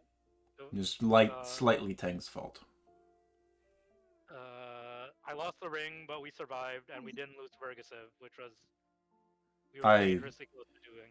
They were You dying. didn't I had to try to lose make. I tried to make a deal, Yeah. and it went okay, but the dragon still took. That should make us even for the Revivify, don't you think? I'll ask that for Dunnan when he's here. Yeah. But if Ithisi, the storm, still took the ring from Siegfried while he was dying. But we now know that Ithisi is the reason people cannot pass the southern seas. That she controls the storms. And she did not seem surprised about the names Greklork or Evilcast, so that was kind of scary. If you're a dragon, who cares? You're big and powerful. You're the biggest dog in the world. Yeah. Especially when they have a group of assholes pop up on a mountain, make a snow globe, and then turn around and go, "No, fuck you, you leave." I mean, she knew we were on the mountain even before the snow globe, Aeolus. Oh no, Yeah. she did. Maybe. And before the fire. So then we got back slowly, and then walked to the mining camp. Found Siegfried's mom. Got the information about Euland, and followed you here. We camped outside for a day, thinking you might come out, and when you didn't, we came in. And you know the rest. Is that sufficient enough truth for you, Lend? Any questions? There's a test. So, you activated, in total count, I think 3 hinges. well, 5 total. Okay. 2 yeah. two-way and 1 one-way. Yep. You did Elderthorn both ways, Jungle both ways, and then the henge to Akkad one way. Mm-hmm. The other was already deactivated from Akkad to Wercrypt.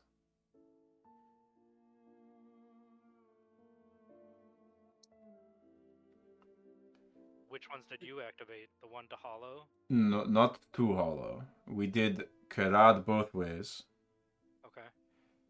Okay. Brigand's Hold one way. And Hollow, from Urcrypt to Brigand's Hold. And Hollow, from Hollow to Urcrypt. So we did 4. Between us and Gwen, with whom one of the stones had resided already. It was in her family. Yes, Gwen seemed to know quite a bit of Bode Millstones. Her family has too much fucking money. We also found out that with each of the henges... But if you did 5 and we did 4, that is 3 that are unaccounted for. I mean... One way Brigand's Hold, one way to Hollow, and Lady Akkad to Urcrypt. Lady C knew about the negative ethereal, so it makes sense he might have already known about Bode Millstones or... That would be antithetical to her method of livelihood, though. She plunders ships.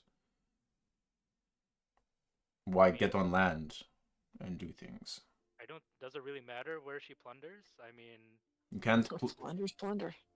Yeah, but And the, you have that such- bypasses so much of transit. She attacks in transit. Right, But if and- anybody was gonna just like come across a bold milestone, it would be the plunderer. Could be. Could be Something other happened. Most factions. likely to have one. something happened to her out in the ocean too. Like she went out to sea and came back changed before taking over Brigand's Hold. She wasn't the person. She wasn't the Lady C we know now. When previously Maybe she was corrupted too. she has that blood magic. Someone's teaching that technique. It's Order of Iron Fang teaching. Looks at Aeolus. Yes? it is. Yes. It's normal teaching when you faction member. Yeah, the order here is much different than what I grew up in. But if It is. Lady C is a member, So, I don't know. Lady C likely needs dealt with. I will. I don't know about the ODMC spy. I will try to look into, but it is not how you say profitable. We have our own responsibilities at the moment to look into these weird things appearing in the regions around where these external henges are. But What if we? I've help you with seen- that mission? I've seen your stick, so if we come across other copies of it, I'll mention I have buyer or something for it. Would you I- like? Oh, go ahead, Alice. I would be very careful when Don't It is try to unable- identify and use. well that and it is unable to be stored in extraplanar spaces. Good to know. I have tried. It's bad time. Len, do you need help dealing with your current mission? No, we have contract. We do contract. Okay. Well, I also have in mind a person that can help us with the spy. Okay.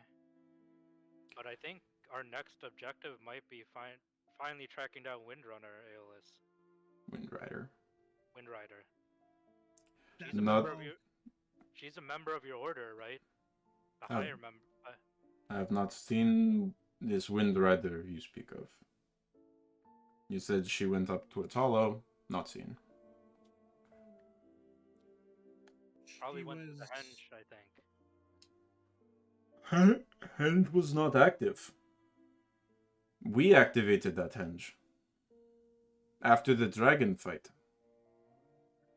Yeah, when we were in Armskirk last, that's why we were heading through the Witchlight, was because Windrider was rumored to be heading up that way. Have you been And- back to Witchlight since? No, we have not. No. I would like to go. I would like to go back up to Armskirk and see if the Order has any information. Possibly go to the refuge and ask our patron. It might be good to check up on Hallow as well. They're I also think Hollow can help us, those of us who were afflicted by the negative ethereal. Hollow I could agree. be good. Yeah. Yes. Those of us who lost vitality. Oh, Question. Tang. Annie, do you think you can get us there without Tang, can you More please mishaps? give me writ that it is for your people to give us aid if we come through Hollow? Is that doable? It's Lend asking? Yeah. I can write a request. I can't guarantee that it will be That, accepted. that but is it should fine, be. but if we come across something that is difficult to remove, and we know Hollow has this powerful component of herbal medicine, it would be worthwhile not being at odds upon arrival. Mm-hmm. I can do that. Thank you.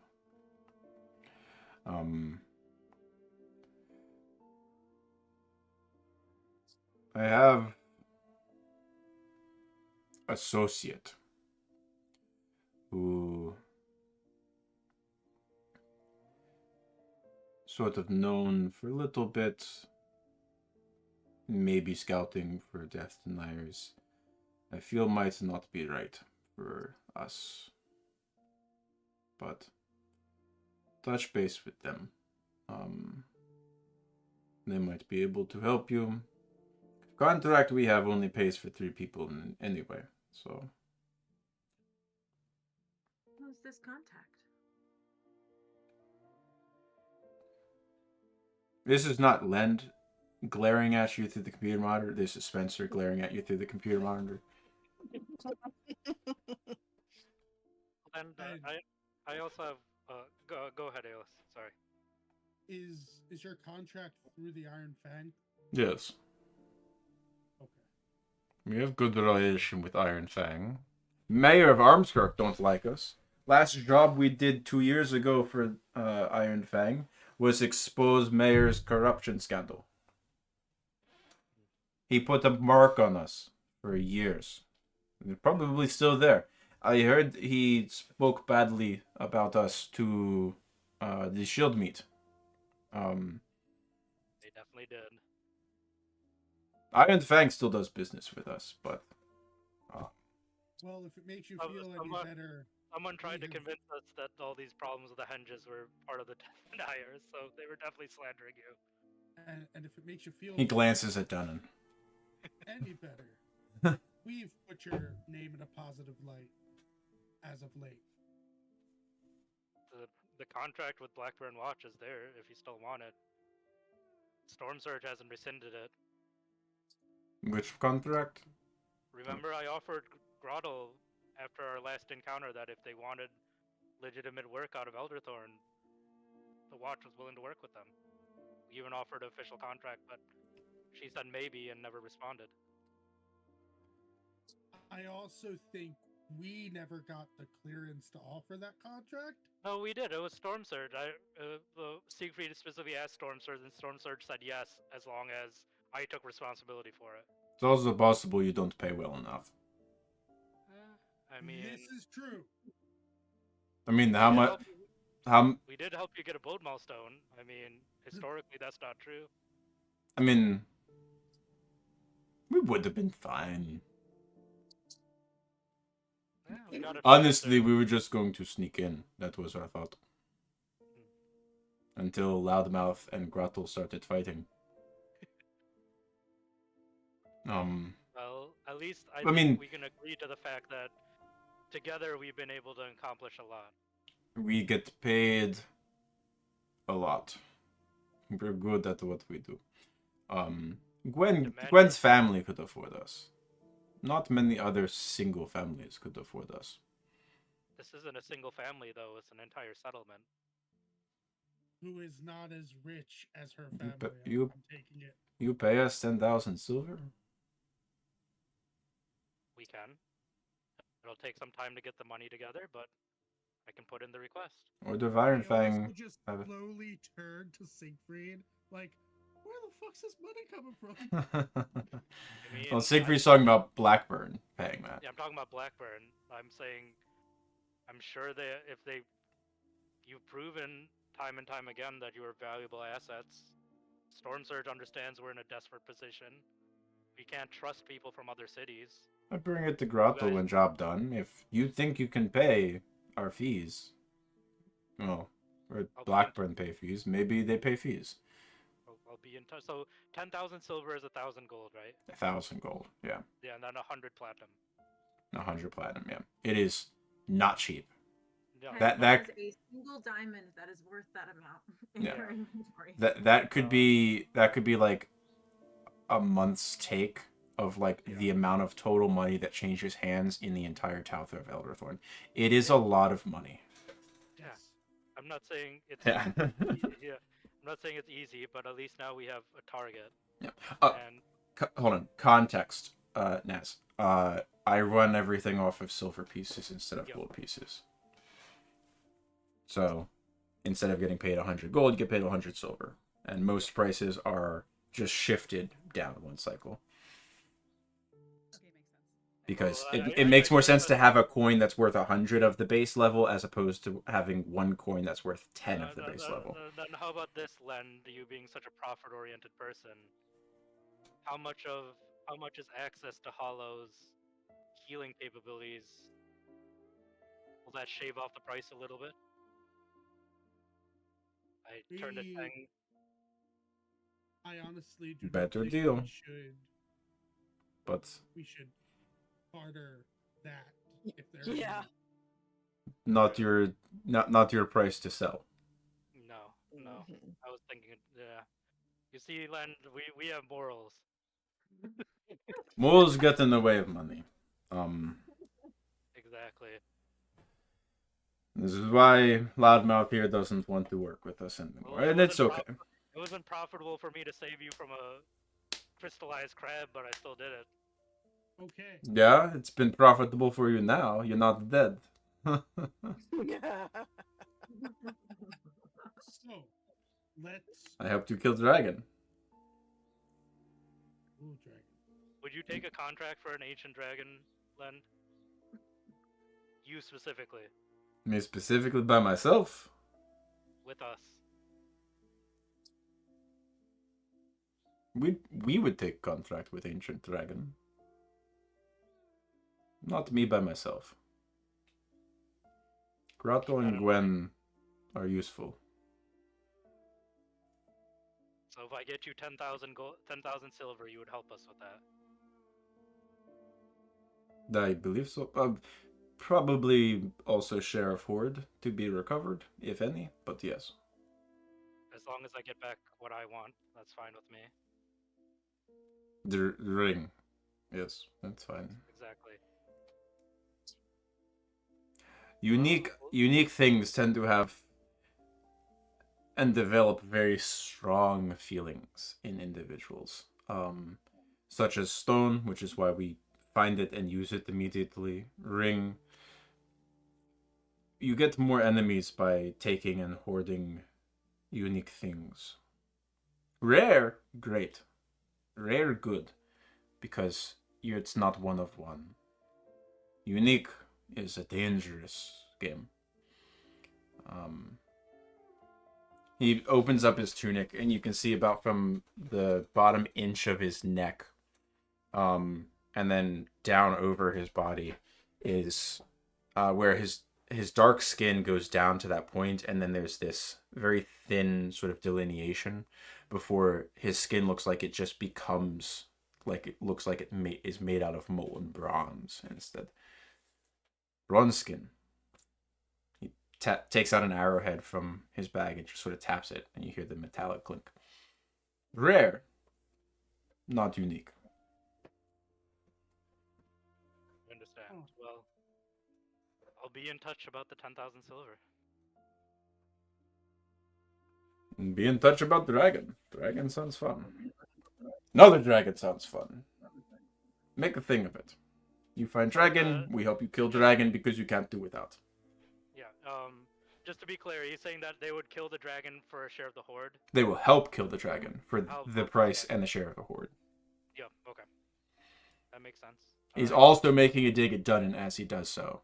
That you need their help to kill the dragon. And this will be the second dragon that you need their help to kill. You can see Dunnan notice the dig. Well, Dunnan is. Did you hear? Dunnan's no longer in the dragon killing business. He has a higher calling. But Surrendering, bending knee to dragons. Just. All the booze. I mean, Didn't bend. some things don't change over years. The dragon chose him.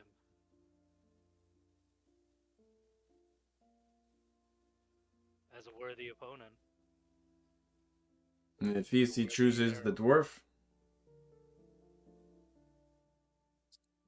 I don't think it's Theseus chooses anyone based on what you say.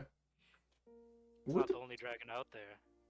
The other dragon you killed, then another dragon was in dragon sleep. You've listed 3 dragons.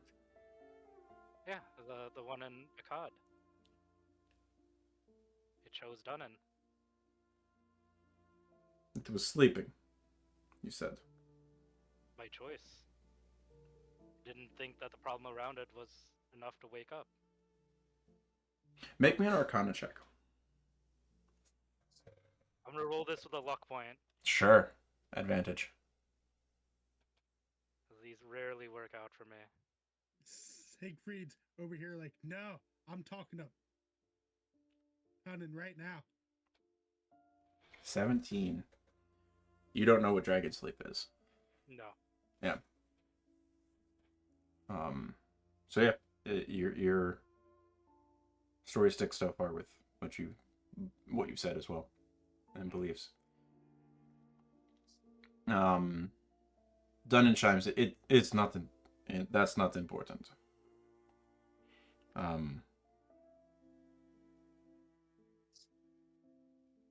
I think we have our next objective then, Aeolus. Armskirk, Hollow, trying to find out what happened to Windrider after we get in touch with Len's contact. Dunnan chimes in again. And yes, I'm absolutely still in the dragon killing business. I want to kill that thing. Not the only business. That's what I was trying to say. Oh. You've expanded your franchise. I kill bugs too. Oh, right. All of our armor and shit. Yep. Yeah, we're probably gonna need to get that fixed. So, I need a new shield. all of you can complete your long rest over this time as well if you've not already done so.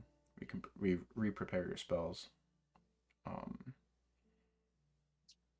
You settle in for your long rest. In the morning, Len, having received his parchment from Teng regarding at least don't attack us type of commentary, has already departed.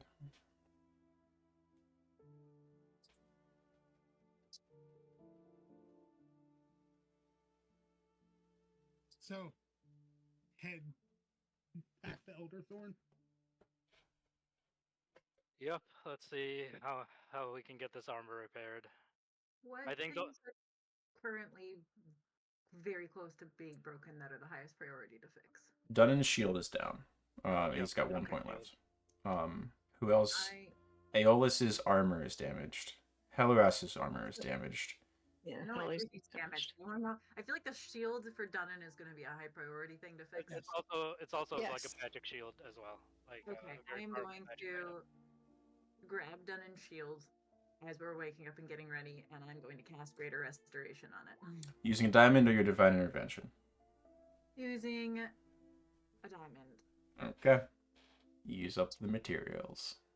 And then the next one, just for future reference, would be Ellie's armor, because that's also magical. Okay. Yeah. Hold on to my divine intervention for now, because I don't know what we're going to get into today. But Yeah. Yeah, no, that's fine. I also think Helly's armor isn't outright destroyed yet, or like it still has some No. benefit to her. It took 3 points of damage. Yeah, armor is destroyed. Armor and shields are destroyed when their bonus becomes 0. Like armor would be like reduced to 10. Weapons were if they get to -5. That said, virtually none of you have steel-based weaponry. That's not significantly unique at this point. So yeah, back to Elderthorn. Okay, icky question. Helly never pulled out Shade and Shine. Did they get damaged? Shade and Shine. Uh-huh. Let me double check my stat block. I need to double check if it's everything in the region or things that were pulled. Give me a moment, please. Being used. So that would be a huge And priority. in the sidebar it says that I have the gem of seeing now. Is that correct? I believe so. You said you Okay. were Yeah. attuning to it. Yeah. I couldn't remember if I had claimed it or not.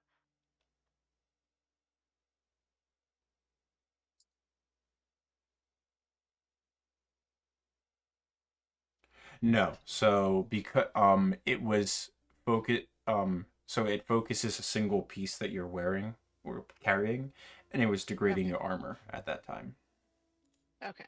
Yeah. And Yeah. I can just So buy I it. didn't use Shade and Uh, Shade and Shine to keep yeah. you protected. Of note on that, Aeolus, you had no viable targets, so your katana would be degraded by -3 right now.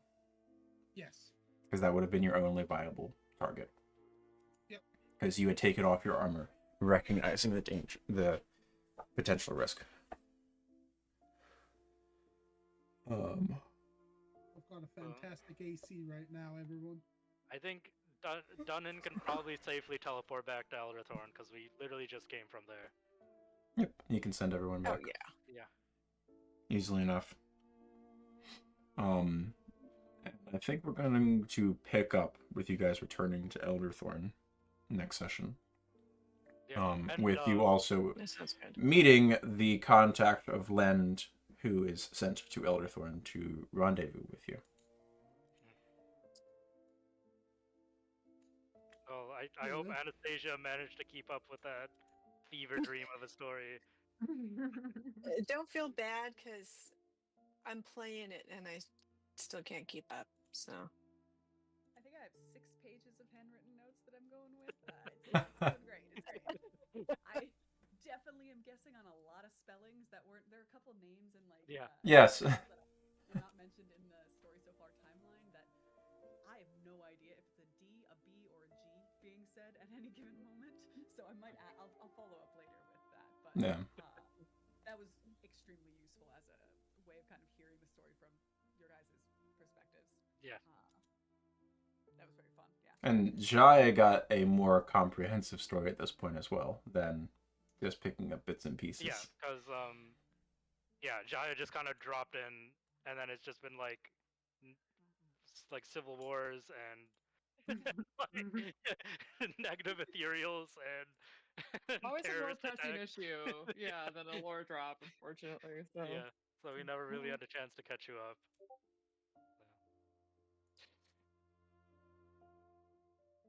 yeah, a lot of me being like, "Cool, Badian as a name. Those are words. Yeah, yeah." Yeah. So, I can give before people bounce out, I can give a brief overview. I mean, I do love that at the beginning of the session, the very beginning, everyone's like, "So what is Vergasive?" And they're like, "Oh, it's this." And like, still, I think all of us were like, I need but- that one. That one is Vergasand. Vergus. Vergus- There, let's just put an Sid, attack I in think chat. It ends with a V. Yeah. Yeah. So, all right. So, the local thing, for Elderthorn, is compulsory service in the town guard for citizenry upon becoming adult for their species. Aeolus was a few years ahead of Hellerast. And then at the end of those 2 years, if you get selected, you can take the vows to become a permanent member and a member of like their upper echelons. Not everyone does. Hellerast then took her time, and then Siegfried had a small overlap with Hellerast where she finished a few months after he had started. And then we picked up the story where Siegfried had about a year left, give or take. That came to the culmination in Siegfried getting the offer to swear his vows and become a member. The structure of the watch is 4 lieutenants for the martial side and 4 lieutenants for the magical side, each of which report to a single captain, and those 2 captains are the representatives. Badiana was the old Arcanist, the name for the captain of the magical side of Blackburn Watch. In the pre-story, she was found. She had died and went through a extremely rapid form of decay. At this point, I think part of the group suspects, part of Blackburn suspects she was dabbling with some of these unsavory forces, and it got out of hand. Like we recently found out that she had gone to a COD before the body snatching stuff happened. So one of the theories that the group has postulated on, but not confirmed or refuted, is that Batiana was replaced by this ooze creature when she went to Akkad. EKK. Let me double check. Now you're making me double think my spelling. EKH. Yeah, EKHKHAD. So complicated. God. Shut up. Shut up. I need any name that I make up. I'm throwing into Google and I'm telling it to auto detect my language, so I'm not making like a name that's also a curse in some language. Yeah, and I think we also kind of concluded that the same thing might have happened to Fro and T-Dance as well. Yeah. So the suspicion, I think the logical track of that suspicion is if Badiana was replaced, that then means that Badiana starts setting up the same sort of thing in Elderthorn, and starts influencing the mayor. Badiana fucks something up and is destroyed by her own hubris somewhere along the way. Which means Mayor Tadell doesn't understand how to do the ritual, which is set out through the murder, and follows that plot along as well.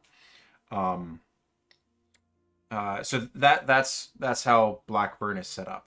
There's been a new Arcanist that's been appointed, who is in charge of Siegfried's faction, because Siegfried is a spellcaster. He is underneath the Arcanist, whereas Aeolus, at his time through Blackburn, he was a martial character, so therefore he is underneath Captain Brath, Storm Surge.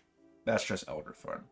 And Nath is the new head of the half elf. casters. Yeah, he's the Arcanist. Is he the lieutenant I'm reporting to as well, or no? The lieutenant is Oloro.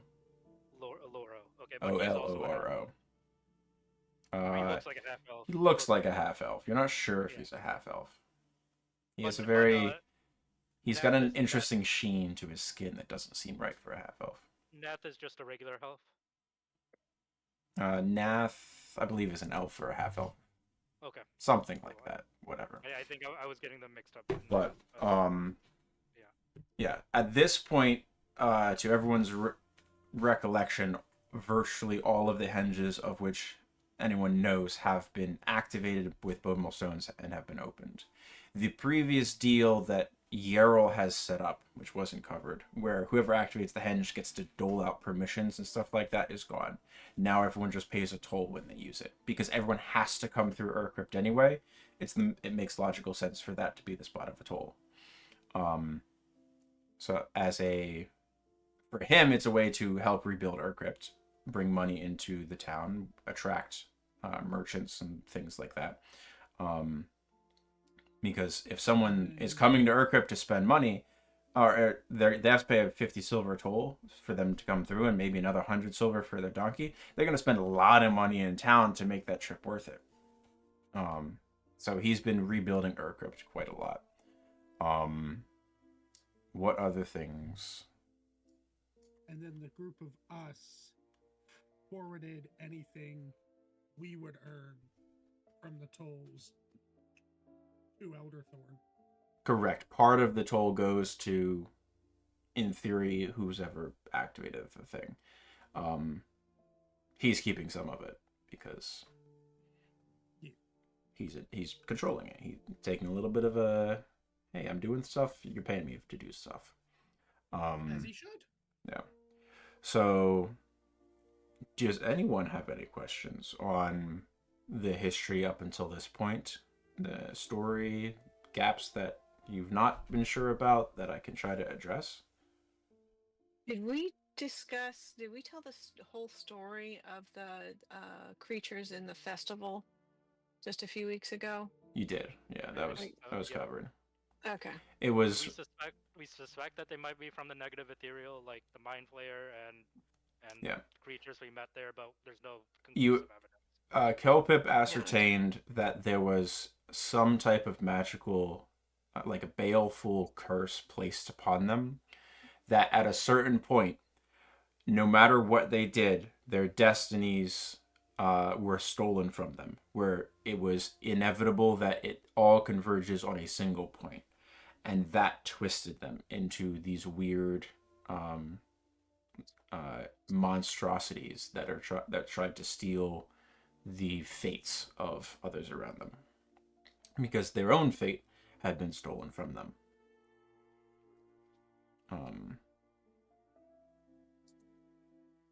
There's a weird inversion of time and space where, like, instead of falling and your ultimate destination is the ground, their timeline, their ultimate destination was guaranteed to be a thing, as opposed to the whims of fate. It was forced into a specific point, and that destroyed them, or that twisted them, I should say. Things on the Pinwood, since it had been glossed over, and general practices in the world.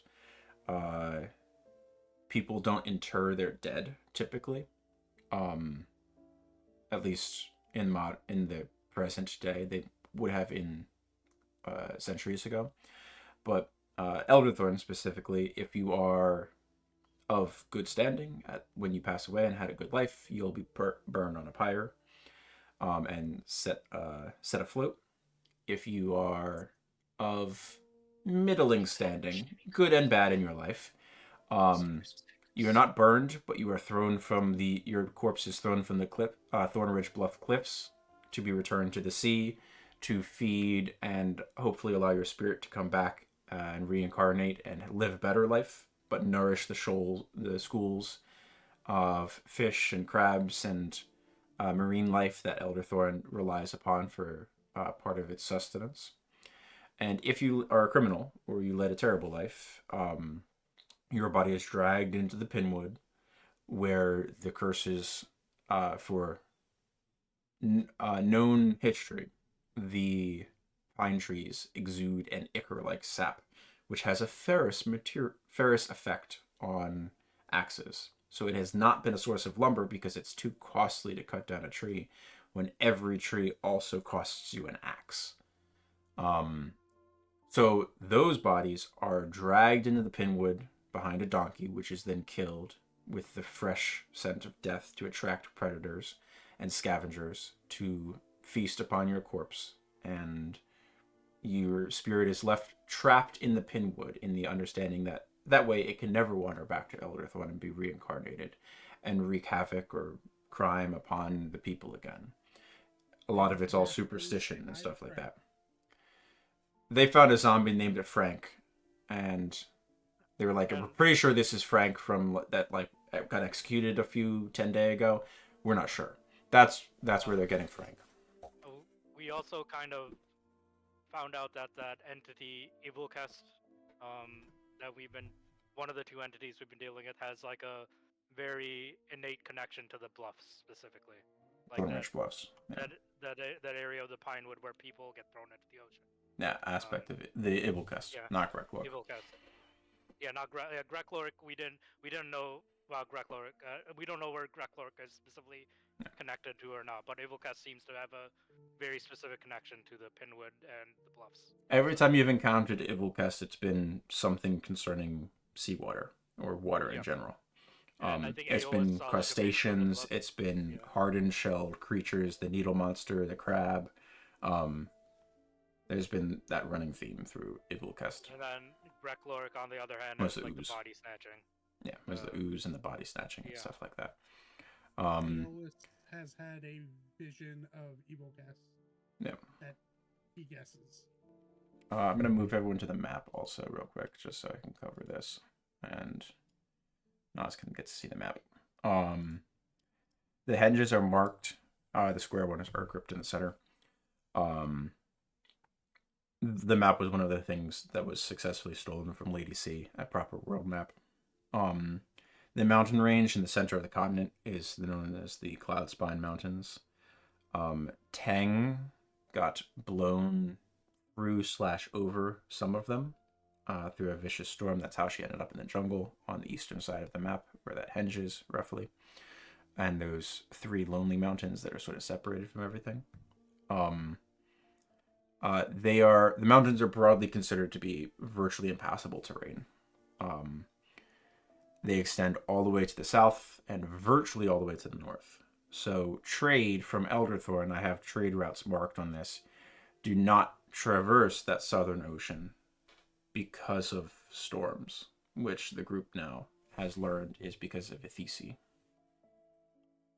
So there is a trading route that goes around the continent from the north when the seas thaw near Hollow. But, like, that's a very long trade route. So there's a lot of potential profit to be made if you can make the southern seas safe to traverse by ship. Because now Elderthorn and the largest Taltha, Akkad, can successfully trade in a matter of months, not over the course of a year. Yeah, for us, when we went this way, it was like a matter of weeks to like get to Armsburg. Yeah. And then the right side of the map, all of the different islands do also have their own Taltha dotted through them. There's 2. There's Jarka on the furthest eastmost island, but on the western side of it. And then the island to the north of that, on the northern shore, there's Benil. Oh, I want to go there. Yeah, I didn't even look that far east. Yeah. Dang. Yeah. So there's Hollow, Benil, Jarka, Brigand's Hold, Armskirk, Elderthorn, Karad, and Ekkad. All right. The map just came into focus. It's been extremely pixelated for me since it opened. It took a while. It's a huge map. Because when I generate the image, I have to generate as 16 separate images and then piece it together because it's the file is too large for a single upload into Roll20. I have a question. So, Ikwan is the continent and Droucia is the world, or? Yeah. So the land itself would be the continent would be Ikwan. Droucia is the amalgamation of Armistice between the different Taltha. Oh, okay. So you are is correct. So you would be recognized as a Drushan of Elderthorn. Okay. The Wind Rider would be a Drushan of Armskirk. Okay. It is the armistice that is reaffirmed at the shield meet between the leaders of the different Taltha every year. With the exception of Akkad and Karad, which have been effectively separated for the last few hundred years from the rest of the Taltha, the city-states, because of the significant amount of time that it takes to traverse even from Karad to Armskirk, especially with the fact that northern peninsula where Hollow lies, the seas freeze. It's too far north. So it's entirely impassable for about 5 months of the year by ship. So Karad and Akkad, due to their nature on the eastern side of the mountain range, which is impassable effectively, or believed to be, have developed their own independent cultures. So they are not part of Droucia in the same vein. They're they're allies of circumstance. Yeah. But it also means that if Droucia suddenly decided to outlaw slavery, Karad doesn't give a shit. Yeah, and I guess that makes sense too, because Karad was like one of the only places where we found people actually worshiping gods, or like evidence of. You've not been to Karad at all. I mean, not, but like the people from we found out that the Goliaths at one point worshipped the Raven Queen.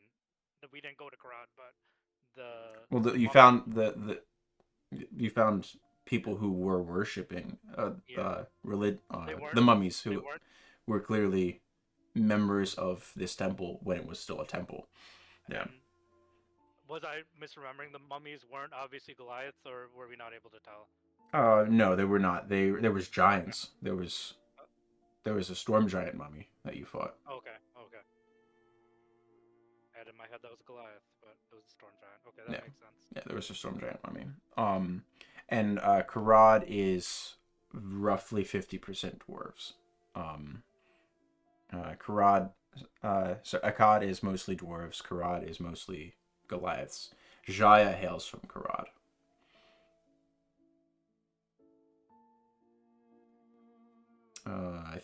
And Jaya, speaking of you, there is another tether that didn't get mentioned in the recitation, which is Jaya's mom used to adventure with Kelpip and Finian.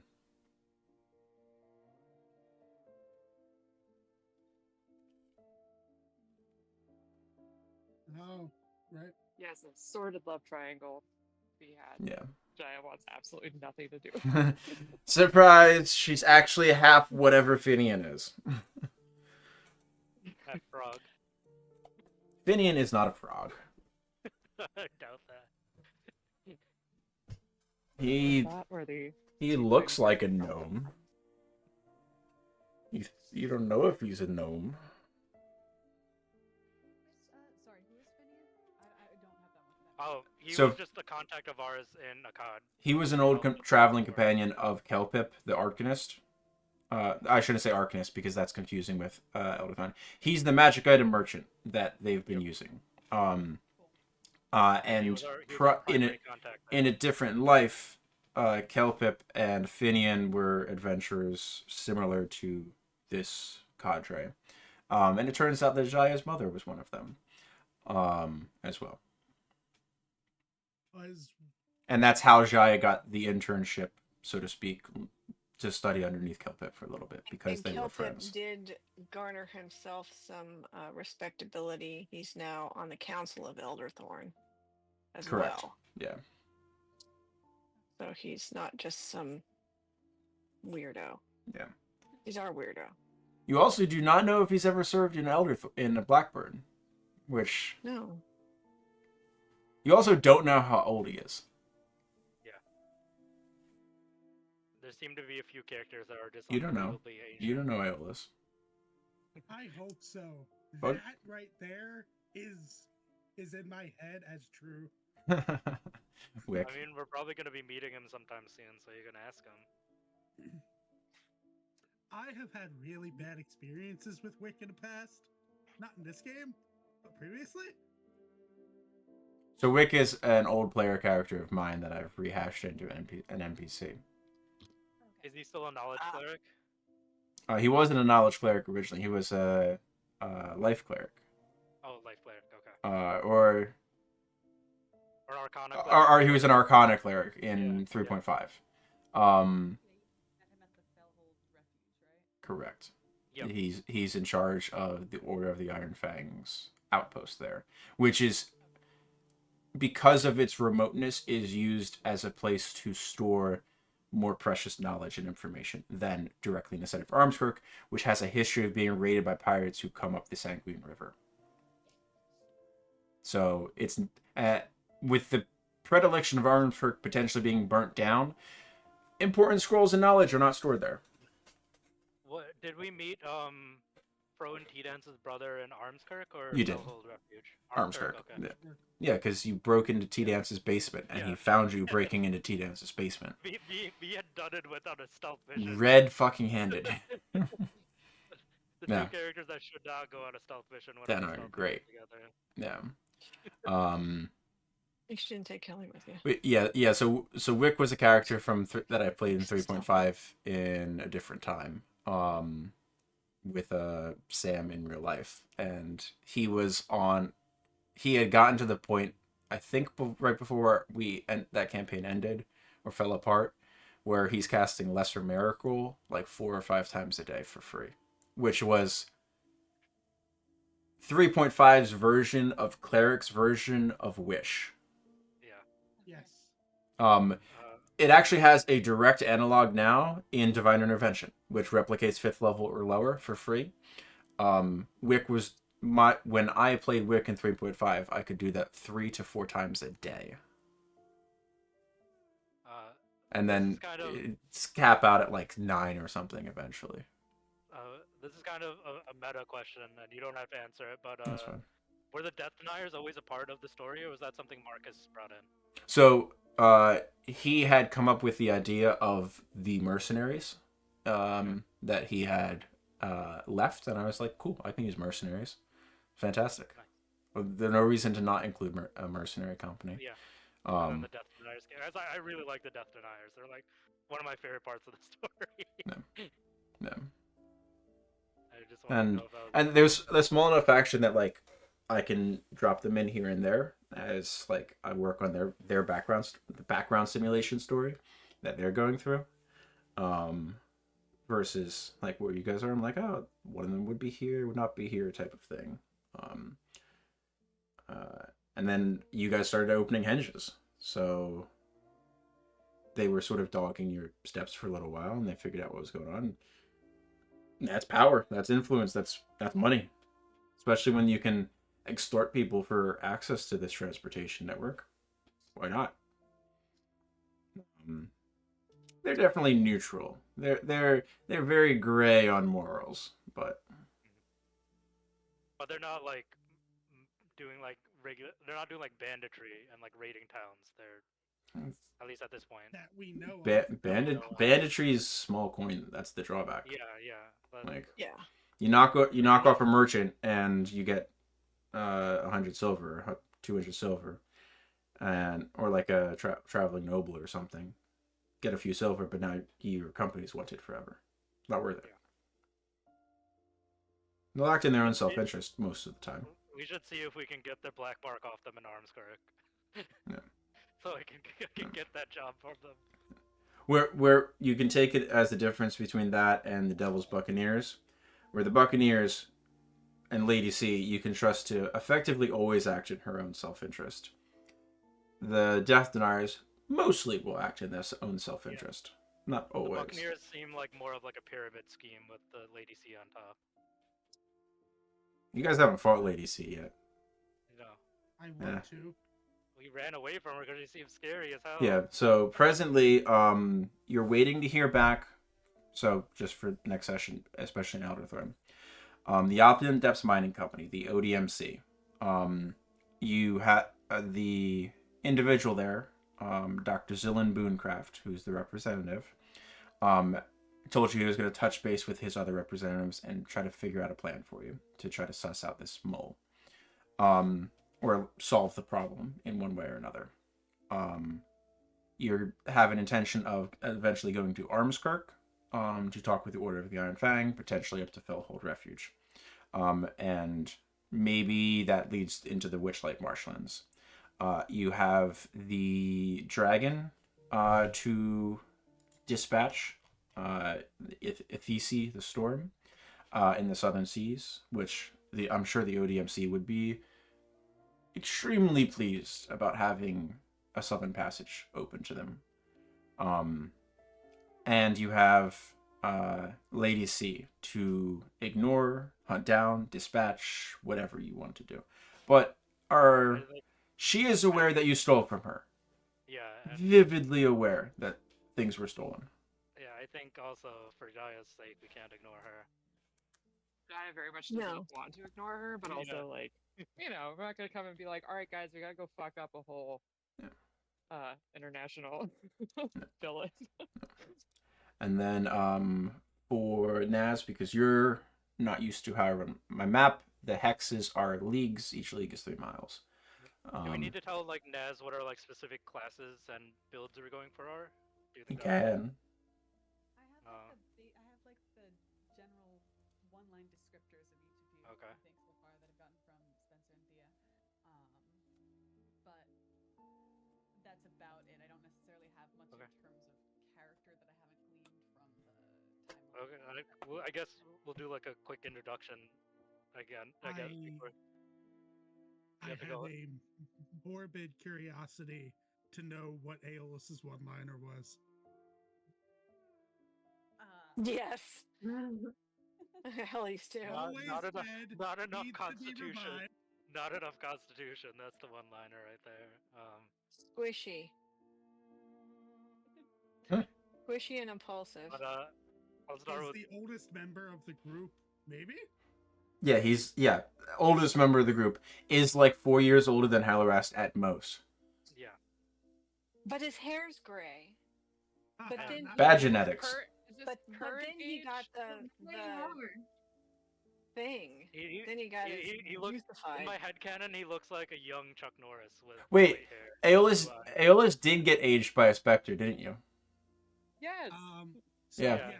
So I was aged by a specter, which pushed Aeolus into his like 30s, late 30s, early 40s. Yeah. and then But you've been greater restored since then, right? I can now craft Tang, guess what? You get to use another greater restoration. Eat up those diamonds. I have consumed a potion I can make that reverts my age. You can make it. I don't think you've used it yet, right? But Aeolus is like our He made it, resident. and then he tried it on himself and got younger. Oh, right. He had Yeah. me there in case he accidentally killed Like, himself. Aeolus is like the de facto leader of our party in certain situations, but He's the also highest the rank resident- with Blackburn. He's the resident monster hunter and also parts collector of those monsters Yeah. to build things out of. Helirast is our half orc. So, Aeolus, your classes. Tank, yeah, kind of a tank. Yeah. But she's also a shaman. She's So also she's like trying to learn. She's trying to learn how to do magic and tank at the same she's time. also a hopelessly romantic lesbian. It's true. But there's hope currently. There's still hope. There's still hope. We have found Seeing a glimmer of hope. Oh, No, there's God. Seeing a glimmer of hope. It's awesome. Yeah, there was and- a very romantic picnic that happened. And Helly cares a lot about one of the vendors in Elderthorn named Grogrin, who's her cousin, and the only family she currently has. So Yeah. Yeah, So, looking for redheads. yeah. Yeah. so Aeolus, your character classes. I am a Yeah. blood hunter artificer. And Helly is a shaman, right? The shaman that Spencer is actually building that class. Oh, that's So built. that's a- I haven't touched that in months. You're Yeah. good. Yeah. I made one minor adjustment to swap your level 19 feet to an epic boon. That was basically it. Yeah. Siegfried, Helly, and Dunnan. Siegfried, Helly, and Aeolus are all from Elderthorn. Hmm. Siegfried was adopted by a family of dwarves when he was younger, so he's part of the Bronze River clan. He's a failed musician who ran away from home and had to join the Blackburn Watch when he ran out of money. Dunnan is one of the few people who's not a Drusian in our party. He's from overseas. He came to Equan to track down the Death Deniers originally to fight. Siegfried is a Stars Druid. Dunnan is a paladin Yeah. of some order now. He's an Oath of the Old Gods paladin, Yep. which is not Oath of the Deep Dragon paladin. Dylan. I don't know. I was trying to defend him in front of Len because he's not Yeah. here to do it himself. Yeah. Yeah. Yeah, and Helly as a shaman has an ethereal ghost spider that she pulls out of her bra to help her fight. Nice. So you'll see Corin on the map on occasion, and Corin has some pretty awesome damage that she can deal. I'm But not yeah, the only ghost one that spider. carries weird shit with me. No, not in I. Certainly not in your bra. Tang So- is our life cleric that's forced Spencer to just upgrade all the creatures in the world.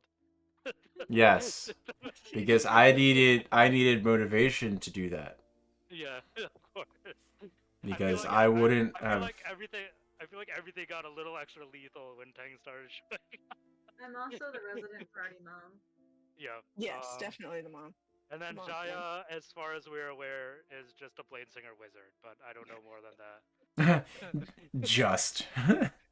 Just, right? yeah. Well, I don't know if Area. she's. I don't She know has if a she's. magic library knife. Yeah, she has a magic library, but we still don't know a lot about Jaya compared to the other party members because she's relatively new. We We have just her know whole that backstory. we know her backstory, but we don't know her motivations just as much yet. She just joined Because up we've with been us. too busy in like civil Yeah. wars and shit. Yeah. Immediate. Of note on that She seems to be also. very invested in Helly's romantic life, so we know that. Or she's yeah. got to do some fun. Yeah. She read somehow in this world they also have a copy of Emma by Jane Austen, and she's read it like that was in the library. It was like the first book. We So just find out Madame Toadtooth is really Jane Austen. The Yeah. entire life. The entire. so yeah, that's like the first Damn book it. she ever read. It's very formative to her personality. All right. I believe there is also a playtest of Blade Singer as Yes, well. there is. Is it the Forgotten Realms one? It is. Jaya is also objectively probably the smartest person in our group. So we have a lot of wise people, but not a lot of smart people. No, Helly's got +7 in intelligence, but Yeah. no wisdom and 0 charisma, negative Okay, charisma. so yeah, Helly and Jaya are probably the two smartest intelligent But- people in our party. Nobody asks Helly to think, and I think there's a good reason for that, probably. Meanwhile, Aeolus is over here with max intelligence and is not from Elder Thorn. I thought you grew up in. Oh no, you came from overseas too. Okay, Yeah. but you're Aeolus- officially a Druscian now, though, right? You took the citizenship. Yeah, because Aeolus Yeah. was dropped off at a very young age. Yeah. That's at least in my head, that's where Aeolus remembers Ben Ryder from, because she came over with him when he was a child. That makes sense. Like, yeah, you would have been on a ship together for a very long time. Tangential to the classes, Jaya, there is a current playtest on Blade Singer as well for updating it along with the because everything else got updated recently. So I'm keeping an eye on that. So you might get some fun, powerful updates soon for the subclass. Ooh, awesome! Thank you. Yeah, we have Yeah. a pretty diverse party, which is really cool. Nas, do you want to share what you have built yet, or do you want to be a surprise? I'm still working out the character's sort of history, but I'm probably going to be a rogue runesmith. Ooh, 7 nice. levels runesmith, which is Spencer's class, and then 3 rogues. Yes! Nice. Yes! Nice. Aeolus probably has someone who could talk to him seriously. I'm so excited to see the Runesmith playtested. Yeah, I saw it and I was like, that looks right up my alley. Because I like having magic, Right. but I also like hitting things in the face. In And case I it- really need to... Yeah. Sorry. No, sorry, I was talking to someone else. I gotta Oh no, mute I needed myself. something in between there. You know, seemed perfect. Yeah. Really like the flavor text. But yeah, probably going to be Dex and charisma casting. Dex for like combat, and then charisma based for the. You're scribing, yeah. Oh, that's so Yeah. hype. That's interesting too, because Siegfried took the Rune Shaper feat a while back too. So. Yeah, I walked through what a potential single turn of combat of yours might look like, Nas. And I was like, want to be in charge of your character. yeah, like if you're out 1 week or something. And I was like, here's the decision tree. There's 7 things that she needs to decide on the turn. And that's a basic turn. Very effective, though, I will say. Yeah. Oh, yeah. We could definitely use a rogue though, because we've basically just been making Jaya do that stuff. So. Yeah. And Aeolus. And well, I mean, anytime we need to sneak, it's like, all right, Jaya, greater invisibility, fly in. Yeah. So full I've been doing transparency. stealthing. In the entire group, if Aeolus ever suggests something that puts him in remote danger, it gets shut down immediately. And he's like pushed into a protective circle. That's Like, because he elected to vault himself over 2 Goliaths in the middle of a dungeon. to fight them. I mean, personally, it's Yeah. just because Siegfried worries about Aeolus constantly. This Nick old also man all has still do. gotten got up you. Oh yeah, but yeah, you're my lieutenant, so I gotta keep track of you. I'm excited to see how Runesmith Rogue is going to play. I am too. This is gonna be fun. Is it a Excited to specific have is you. it a specific rogue runesmith subclass or? She'll have subclasses for both. Yeah, the rogue's gonna be Thief Rogue, and Runesmith is the Order of Seekers or Guild of Seekers. Circle of Seekers? Guild of Seekers, yeah. Oh, Guild of Seekers, okay. Yeah. So Guild of Seekers gives expertise, a free proficiency plus expertise in persuasion, deception, proficiency and advantage in thieves' tools. I believe that's your Seeker. What's your Seeker 6? I believe you have Seeker 7, pardon me. No, Seeker 6. I'm right. Steady hands. Yeah, Thieves' Tools, not advantage, sorry. You gain a bonus to ability checks equal to runesmithing ability. So charisma bonus when using Thieves' Tools. And not in combat ability advantage on all ability checks related to detecting and identifying traps. Not disarming them. Yeah, we've kind of just barreled through every trap. Yeah. Yeah. Yeah. You should have seen Sam and Armus, how many traps he sprung. A lot. Anyways, I That was gotta an hop old off. character that Sam Yeah. had played. Me too. Mhm. Bye, guys. I'm excited to see your new character. See you, Dylan. Anastasia, or, See you. see you next week. See you, Kim. It's good listen to you guys. See you next